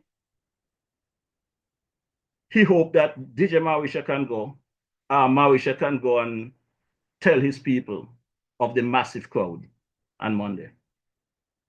He invited me to come to the front with my camera to take picture. Well, they had drone, they had all kind of cameraman there. So there was no need for Dougie to get me involved in this thing. I went there as a worker, I went there as a citizen of the Federation, and he decided to magnify it. So since he decided to magnify it, I went and I did some research and some background on this match. And if I must say so myself, it was a failed match. Failed in the sense of small. As I observed the situation, I had no problem with them having their pam-pam girls. Their pam-pam girls is good to get kids involved in the country's business from a young age, is fine. But when I went and did my research on those pam-pam girls, I was kind of disheartened, hurt, embarrassed, and confused at the same time. Because this crowd that Dr. Douglas talking about, you know, they had a band. They had several DJs. I saw maybe about 3 safaris. One of them only had 2 people, the driver and a conductor. Back in the 70s, we had a young lady live next door to me here named Pete Warner. Pete Warner is the strongest labor you could have found in St. Paul's. There was a gentleman named Spencer Francis. He's in the Virgin Islands now. He brought in a safari from the Virgin Islands. And because of people like Pete Warner and Miss Charlie and Cynthia and them, you know, with their labor thing. No person in St. Paul's will ride on that truck, you know. The one or two people call themselves PAM supporters will ride on the truck. But the majority of the time you find is only Abel and Spencer on that truck. So Pete Warner name it 1 and 2. So whenever the truck pass, she shout 1 and 2. Well, that is what one of those safari was in the march on Saturday. I mean on Monday. 2 people, 1 and 2. But you know something? Let me take a drink of my island purified water because I need some energy. I want to thank my boy, the brother Powell, the man Scatter, the Island Purified Water team there, Main Street and Grounds and Kitts. Thanks for keeping the DJ hydrated. Now, like I said, they had the band and about 3 DJs, if not 4. They had to pay them, you know. They had the band and about 3 or 4 DJs and 3 safaris or more. They had to pay them. The thing that caught me off guard when I did my investigation, you see those pam-pam girls up front that making the march look good, presentable? Those girls had to pay a $20 registration fee to help out the government, to help out the Labour Party. My good people, it was hurtful to me. It was embarrassing. How could you all get these young kids, convince their parents to get these young kids to walk ahead of you all, to make the crowd look enlarged, magnified, and charge these young kids $20 to register? You're going to tell me that the representative of his constituency, each of you members, get a constituency allowance. Or you could not contribute to them kids getting the pam-pam, whatever they need to do your work. So why does it with the constituency money? Or you just get a raise. The Attorney General said they're giving all you a big raise because they don't want you all to get corrupt. So you all get a big raise. You all get constituency funds. So why you all taking $20 from these little kids that is there to assist you all? Did you have a problem with that? The other thing that I observe is that this was not a march. It was a jam session. It wasn't about the Workers' League. It was about the party, drumming up support for the party. Because as they walk along the parade route, or the march route, you're hearing about the candidates. The candidates, the majority of the time you're hearing about the candidates. It wasn't about the workers. It was about the candidates, support for the candidates, thanking for support, asking for support. And I would want to believe this is why you guys don't get the support from the workers. Because this march becomes so political. And I would ask tonight that going forward, whichever political party that is in power, please, if this is going to be a Labor Day march for the workers, give it back to the workers. Let the employment agency or whoever assist the workers in putting on the parade. Keep these big bands out of it. Because guess what happened at the end of the parade route? The little boys and they were jumping up in collision band. Big fight over that Patsy Allo Street, you know. Big bacchanal over there, big push down. These young people that jumping up in these bands, they're not even to the age to work. I'm pretty sure none of them, if any of them have Social Security, they're in school. But they come out to jump up and revel because that's what you all advertise. It wasn't about the workers. So Dr. Douglas, you don't really want the DJ to get deep because it can get deeper. You are failing in your district here. And I see you cried out for help on Monday. And I'm here to help you. I will help you with your transition. I want you to come hang out with me. Let's hang out and have a drink. Enjoy your journey. You have done well in your 36 years. I'm not going to take that from you. You have contributed. You have made some missteps. But let's stop playing around with the people business. Let's stop playing games. Let's deal with the people business. Let's put things back on track. Let's go back there. And I'm calling on Prime Minister Joe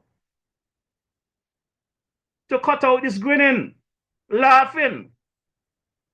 If you got to fail, if you have to lose one or two people in your cabinet because they're not doing the right thing, let's go back to the polls. You will get back there once you do the right thing. But if you're going to stop then entertaining these nonsense by your candidates, your cabinet members, Prime Minister, you're going to lose the DJ. And that's simple as that. You got my support. Stand up to these people. If you are having bacchanal in cabinet, talk to the DJ, let me know. I'll do my part. But it must be about the country and the people, not about individual. It's not about dressing up, jumping and playing, are you out of the country 2/3 of the year, while the constituencies suffer, and because the DJ going to talk about what the people tell him to talk about, you get upset, you want the DJ head? Well, you could have the head, you know. You all could have the DJ head. Because one thing I sure about, if it's one thing I sure about, when people die, the person that they ain't feeling no pain, you know, is the people that leave behind. Is the people that leave behind feel the pain. Just the same that you're all in government, when you're all doing your all nonsense and not representing the people well. It's not you all feeling the pain, it's the people. And the people crying out, they're afraid. They're in a corner, don't call me name. Voice notes, Marisha, please don't play this on your podcast because they know my voice. I get stopped on a daily basis. Complaints after complaints. Some of the things I cannot say here because, like I said, I am not here to bring down government. I am here to try and get us back on track. Can we start talking about the water issue? I talk about 7 o'clock water turn off in St. Paul still. See, Conwis have a problem with me because Conwis saw me in the march on Monday. Conwis and his wife is right in front of me. Ricky is to my right. His wife is to my left. Conwis saw me.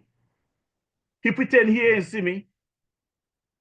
But he had a conversation and a hug with Ricky. But Conwis may not take that personal, you know. What I realize, and I'm happy for that, is because of the way you all treating me and because of your all responses. I know you all hearing me. So all I want you all to do now is correct the issues. Do the people work.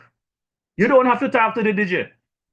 The DJ gonna still support you as long as you do the people work. Where you're gonna lose the DJ support is when I don't see any trials. Where you're not trying. So all of you who want to cuss, call on the DJ, whatever you all want to do is fine by the DJ. Just do the people business. My good people, I'm pretty sure some of you might be out there already get the notice and might be cussing me already. I got an invitation from a young gentleman there by the name of Hazard Gums. Hazard Gums, as we all know, he supports the PAM party. He does a, what do you call it? He does a program on Win FM. He reached out to me and asked that I join him on Sunday. So I went ahead and cleared my schedule to join him from 7:30 to 8:30. I do not know what Hazard wants to speak to the DJ about.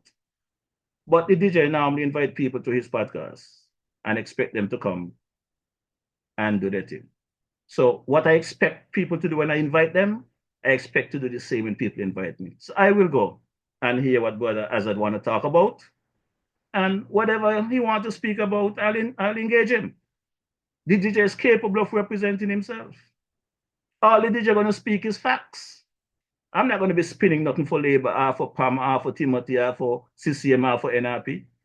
Whatever the conversation Hazard want to have, we're going to have, an unfiltered conversation. So instead of some of your labor rights out there, before the podcast even come live on Sunday, already cussing. What DJ Marisha want to go there for? No. The man invite me, I accepted, and I'm going to go.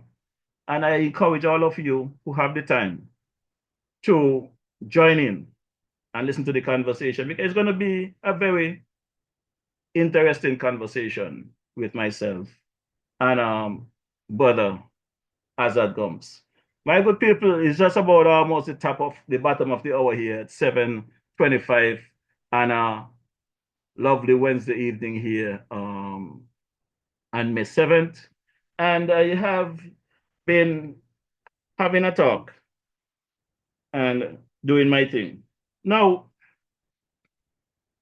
as I said, there's so much to speak about that if I speak on certain matters, I know some of you weekly take my clips and spin them the way you all want and all that kind of stuff. But I wonder if you all can spin this one. It's Mother's Day weekend coming up on Sunday. And I want to take a few minutes to drop one or two songs here for the mothers out there. And there's a track here that I really love by the best of them. Lovely track. So let me drop this one for the good people, all the mothers out there, locally in the Federation, regionally and international.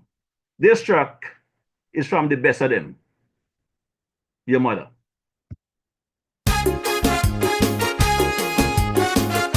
Well, sir, trouble again. I'm a mad now, but over there die. I know you want cry.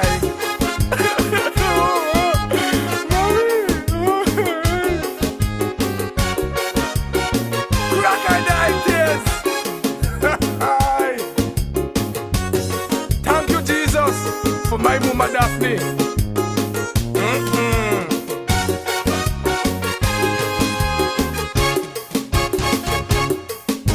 A mother is a woman you should always show enough respect. A mother is a woman you're supposed to love until death. But some people nowadays, they treat their mothers like dogs. That's why now in life they have it so hard. You never listen when mama talk. That's your mother. You woulda cuss and start walking off. That's your mother. Try and understand where me coming from. That's your mother. There is no other like your mother. Put she in a home, leave she there all alone. You wouldn't even pick up the phone. Boy, that is your mother. Give me brass. Me lie? Yeah, man. Set and grateful picking niggas. But they die. I know you want cry.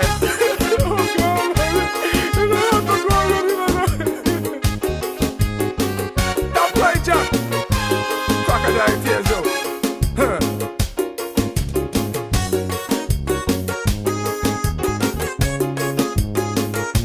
Fred's dead.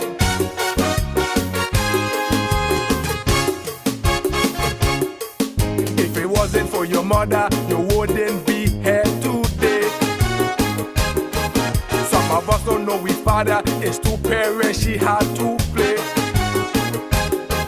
Working 2 and 3 jobs just to try to make the ends meet.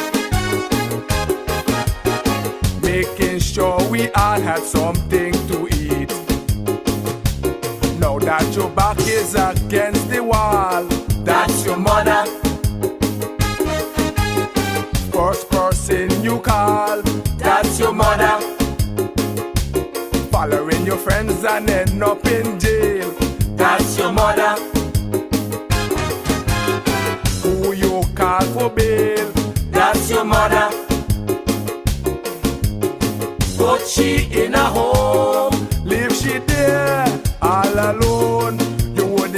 even pick up the phone, boy. That is your mother. Give me now. You left she there for die, and now you want for cry. You leave she all alone. It's now you want come home. You left she there for die.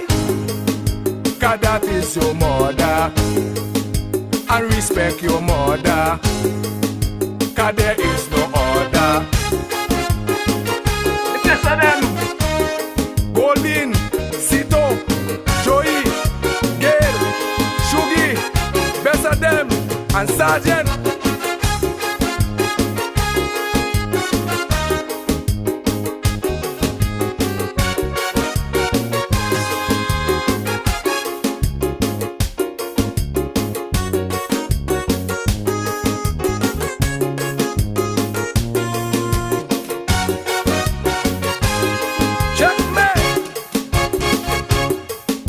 For those who have a mother, it's time to appreciate. You should hug her, you should kiss her before it is much too late. Better do it while she living, don't wait till she dead and gone. This is not the time to treat her with scorn. Remember all that she did for you. That's your mother. Someone you could always start to. That's your mother. The only one that you get in life. That's your mother. Who made all those sacrifice. That's your mother. Put she in a home. Leave she there all alone. You wouldn't even pick up your phone, boy. That is your mother. You left she there for die, and now you want for cry. You leave she all alone. It's now you want come home. You left she there for die, and that is your mother, and there is no other. Boy, respect your mother. Oh, guy, are you? Me don't know. I come from Cuspan Island, Jack.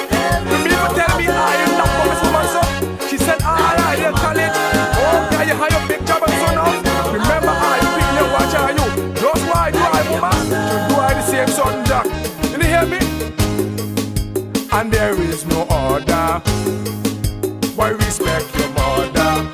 Kibo, Bam Bam, Kilo, Queen. Oh, yeah, I take care of David, boy. That's all I have. From your womb to the tomb. I see you have a deal with Jack. Be alright.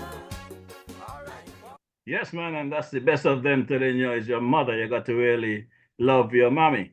But there's one of them who did not listen to his mother. And when he end up in the prison, this is what the message he sent.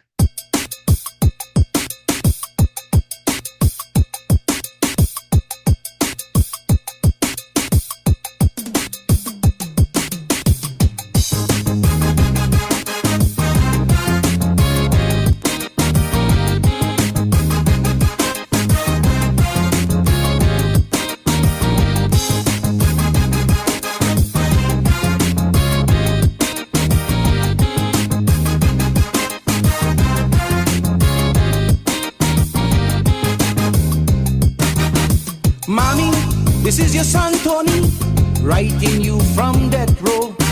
Prepare for the worst, but don't worry to come, please. I want you to know, my time is short, but I still have time before they hang me and take me down. Maybe my testimony could reach a deaf ear, stop some young boy from doing wrong. My mind goes back to those early days when I was a little child. Nobody could correct me, I was your piece of gold, you just left me to run wild. Gold teeth and gold earring, expensive sneakers, designer jeans. I never rock you by all that for me, I was the baddest youth man in my teens. So mommy, get the message. Mommy, don't bother to. Please listen to me and save your passage. Mommy, don't bother to. Stay home and train Derek and Andy. Mommy,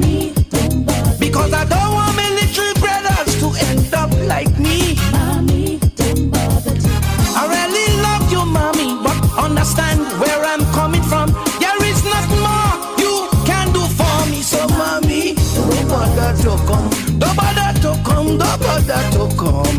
Mommy, don't bother to come. This is the wish of your vagabond son. Mommy, don't bother to come. Hey, hey, hey, Hey, man.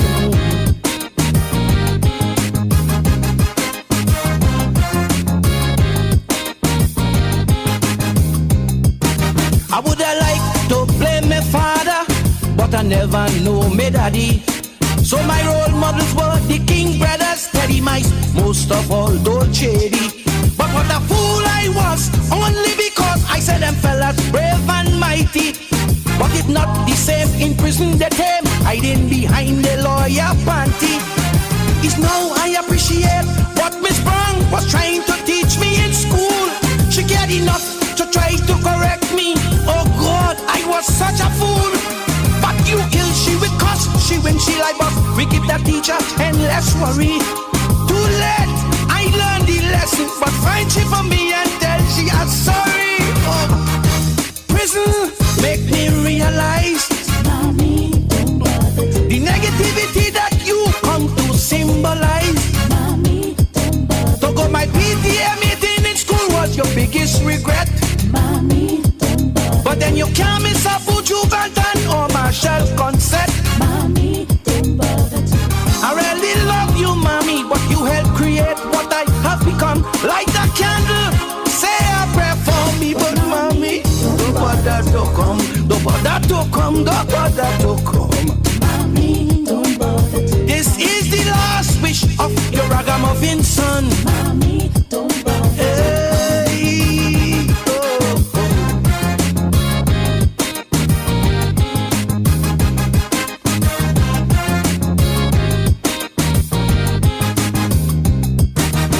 A prisoner give me a Bible to help me say me prayers, but to read it I ain't able, and them Bible don't have pictures. But I have made peace with me maker. I totally renounce the human rights game. Fire them parasitic attorneys who exploit me for personal gain. Get off on a technicality, beat the system, outsmart the world. To venerate a greedy attorney, suffer the loss of my wretched soul. If I am to get salvation, first I have to repent and then confess. Admit that I did wrong, and from the master, seek my redress. So tell all them youth man in the country, Mommy, don't carry cutlass to party and end up like me. Mommy, tell them seek first the kingdom of the master. Mommy, play sports, educate yourself, and you will prosper. Mommy, I really love you, Mommy. To me, you are still the world's greatest mom. May God protect you for me, but Mommy, don't bother to come, don't bother to come, don't bother to come. Mommy, don't bother. This is the dying wish of your prodigal son. Mommy, don't bother to come. God. Yeah, man. Oh God, I'm sorry. Today I'm like a lonely dog without a bone. What is the road I choose, Mommy? Let me walk it alone. Yeah, man. You heard the lyrics. Mommy, don't bother to come. And if you folks who claim that you all love the Labour Party and support the Labour Party, you all will join in my campaign to ask them to take a different turn, you know, to come back on track. Don't wait until it's too late and we're in election season when we can't turn around the supporters, you know. Because my people, my good people online, I want us to understand something. As small as the march was in terms of the people marching, it was a massive turnout, lined the streets of the entire route. Thousands of people. Thousands of people. These are the individuals that matters. These are the people that Dr. Douglas, Prime Minister Joe and his team should be concerned about, not the DJ that is trying to bring them back on track. Those folks that line the sidewalk, that line the entire parade route, these are the people that are complaining. That is the reason why they are not in the march. They are not happy with the direction of where you guys are going. So I'm going to plead again. You all might have 99 problems. The DJ is not one of them. You all are inflicting your own pain. Please don't wait like that young man until he's on death row when his mother wanted to save him, when she didn't try to save him before. Only when he hit death row, she wanted to go and save him. He was too late. So he tell her, the bother to come. This DJ not going to wait until election eve or election morning to have a conversation with Prime Minister Joe and the Labour team. I am going to do it from now until such time that the counts is tallied. So my good people, we're in for a very long night. This track that I'm going to drop right now is a very proud track for me. It's coming from my brother there, the man Lord Kent. Lord Kent come back. And this song was in tribute to his mommy that passed away some years ago. So let's take a quick listen to Brother Kent.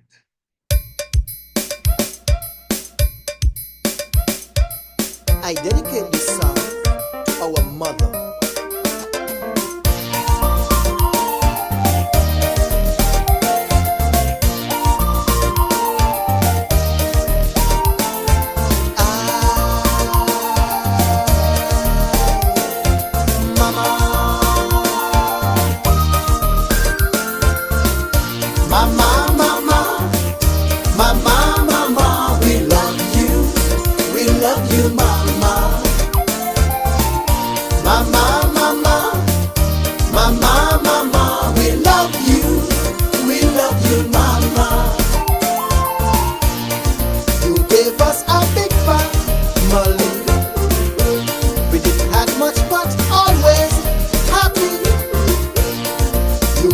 So much love and care that kept us bonded through the years.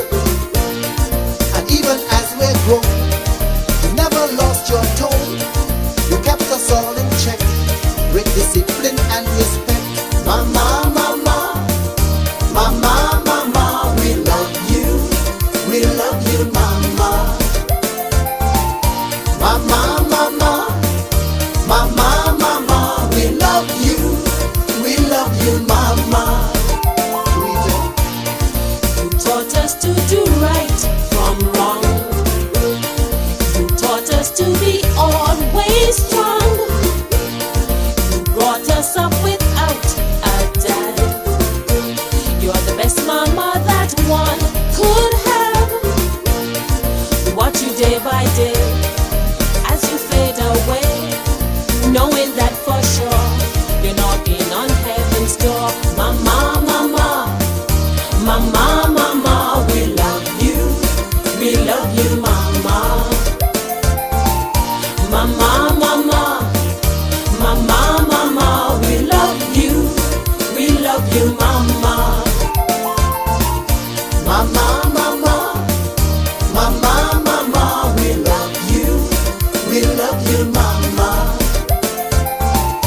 Mama, mama, mama, mama, we love you, mama. We love you, mama.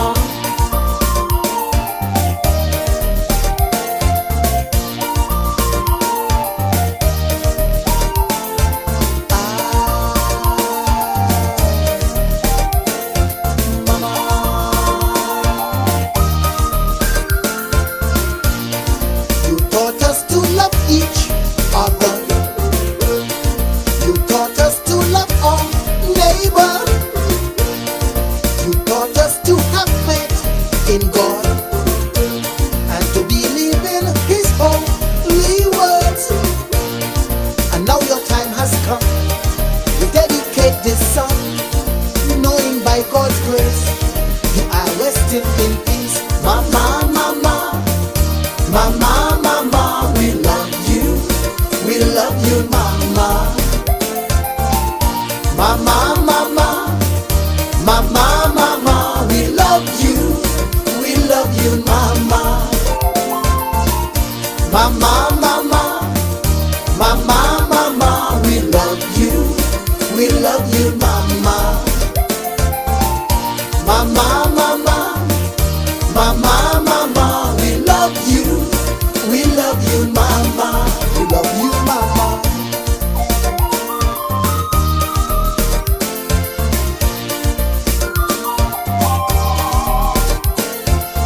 Rest in peace, dear mother. Oh, we love you. I sing this song for you. I say we love you, mama. We love you, mama. Mama, mama, mama, we love you. We love you, mama. I say we love you, mama. We love you, mama. Rest in peace, dear mama. We love you, mama. I say we love you, Edgy. We love you, mama. Edgy girl, we love you. We love you, mama. Mama, mama, mama, mama, we love you. We love you, mama. Mama, mama, mama, mama, we love you. We love you, mama. I say we love you, mama. We love you, mama. Mama, mama, mama, we love you. We love you, mama. I say we love you, mama. We love you, mama. Mama, mama, mama, we love you. We love you, mama. I say we love you, Edgy. We love you, mama. Edgy girl, we love you. We love you, mama. Yes, sound of the man, Lord Kent, Brother Kent there. We love you, mama. Well, we're going to drop one more Mother's Day track here, and this one's going to be coming from my boy, Brother Blanchett. This one is Mama's Love, and we'll be jumping into my usual outgoing song as we say good evening to everyone online listening to this podcast. The man Blanchett.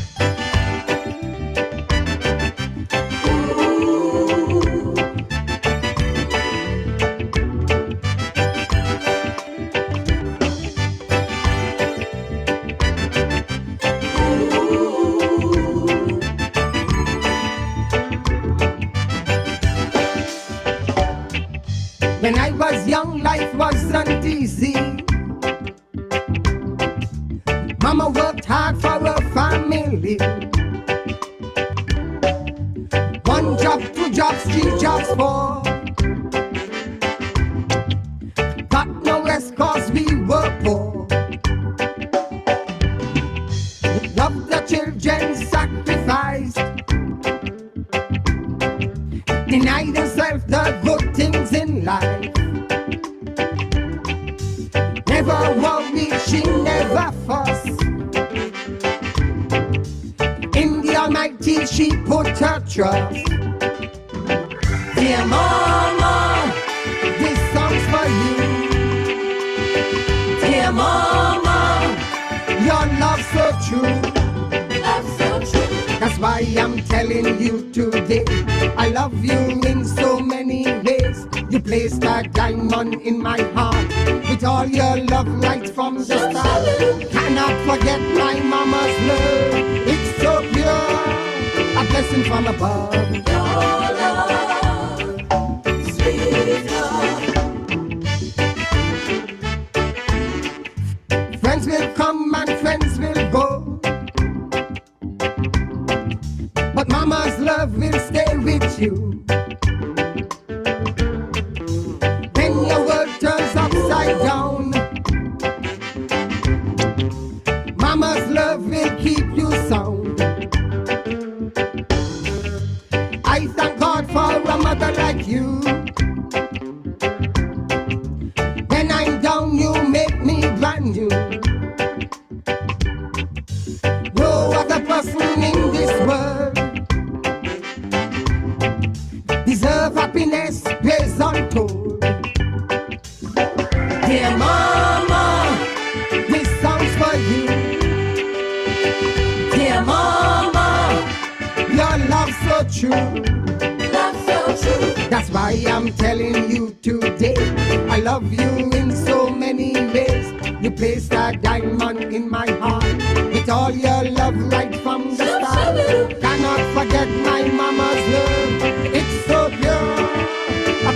from above.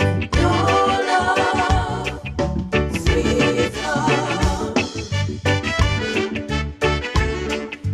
Beautiful like birds in flight.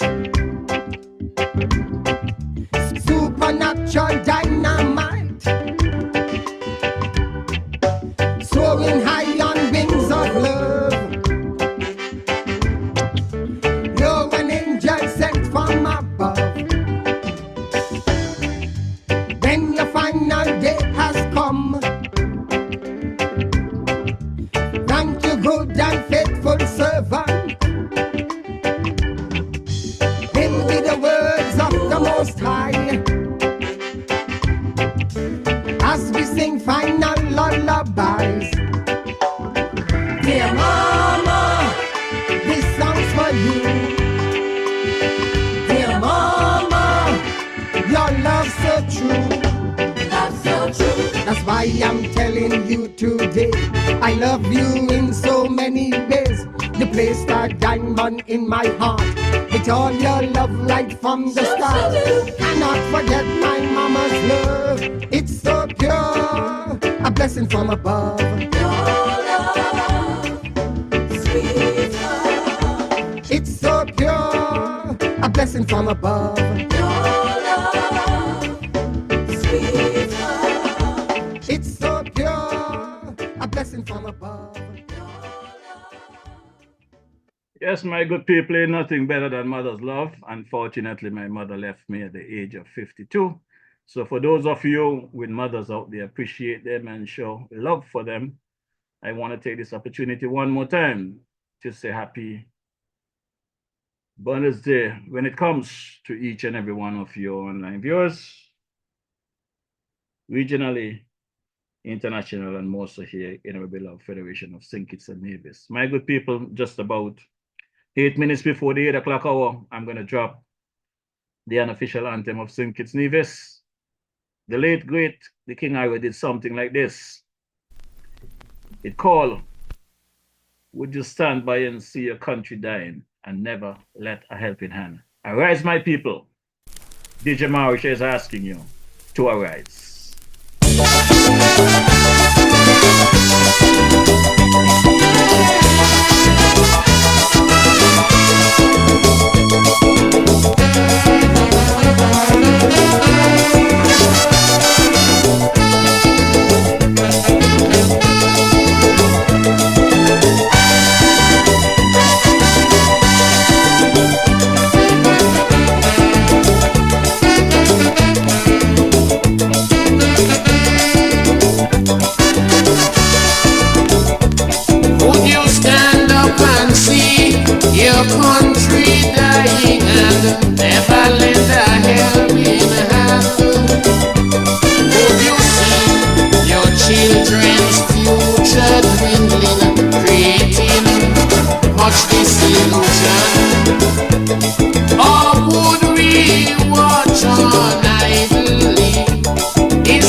unification, building a brand new nation. We move on together hand in hand. Rise, citizens, arise. The country is yours, all yours, still yours.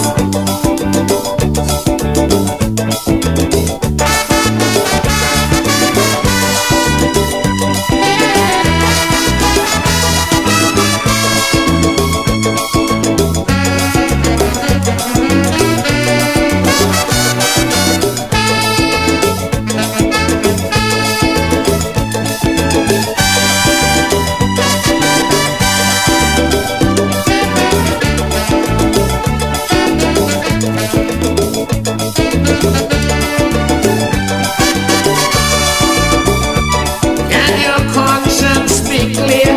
Indulging corruption or misusing public office, being accused of unemployment and crimes, or disrupting a citizen's peace. Oh, my country in disharmony, separated politically. Hatred for a brother, cannot love each other. No, I say no, not at all. Citizens, let's unite and stand up for rights, all our lives and our lives. Let us reintegrate and correct our mistakes. Reunification, building a brand new nation. We move on together hand in hand. So rise, citizens, arise. The country is yours, all yours, still yours.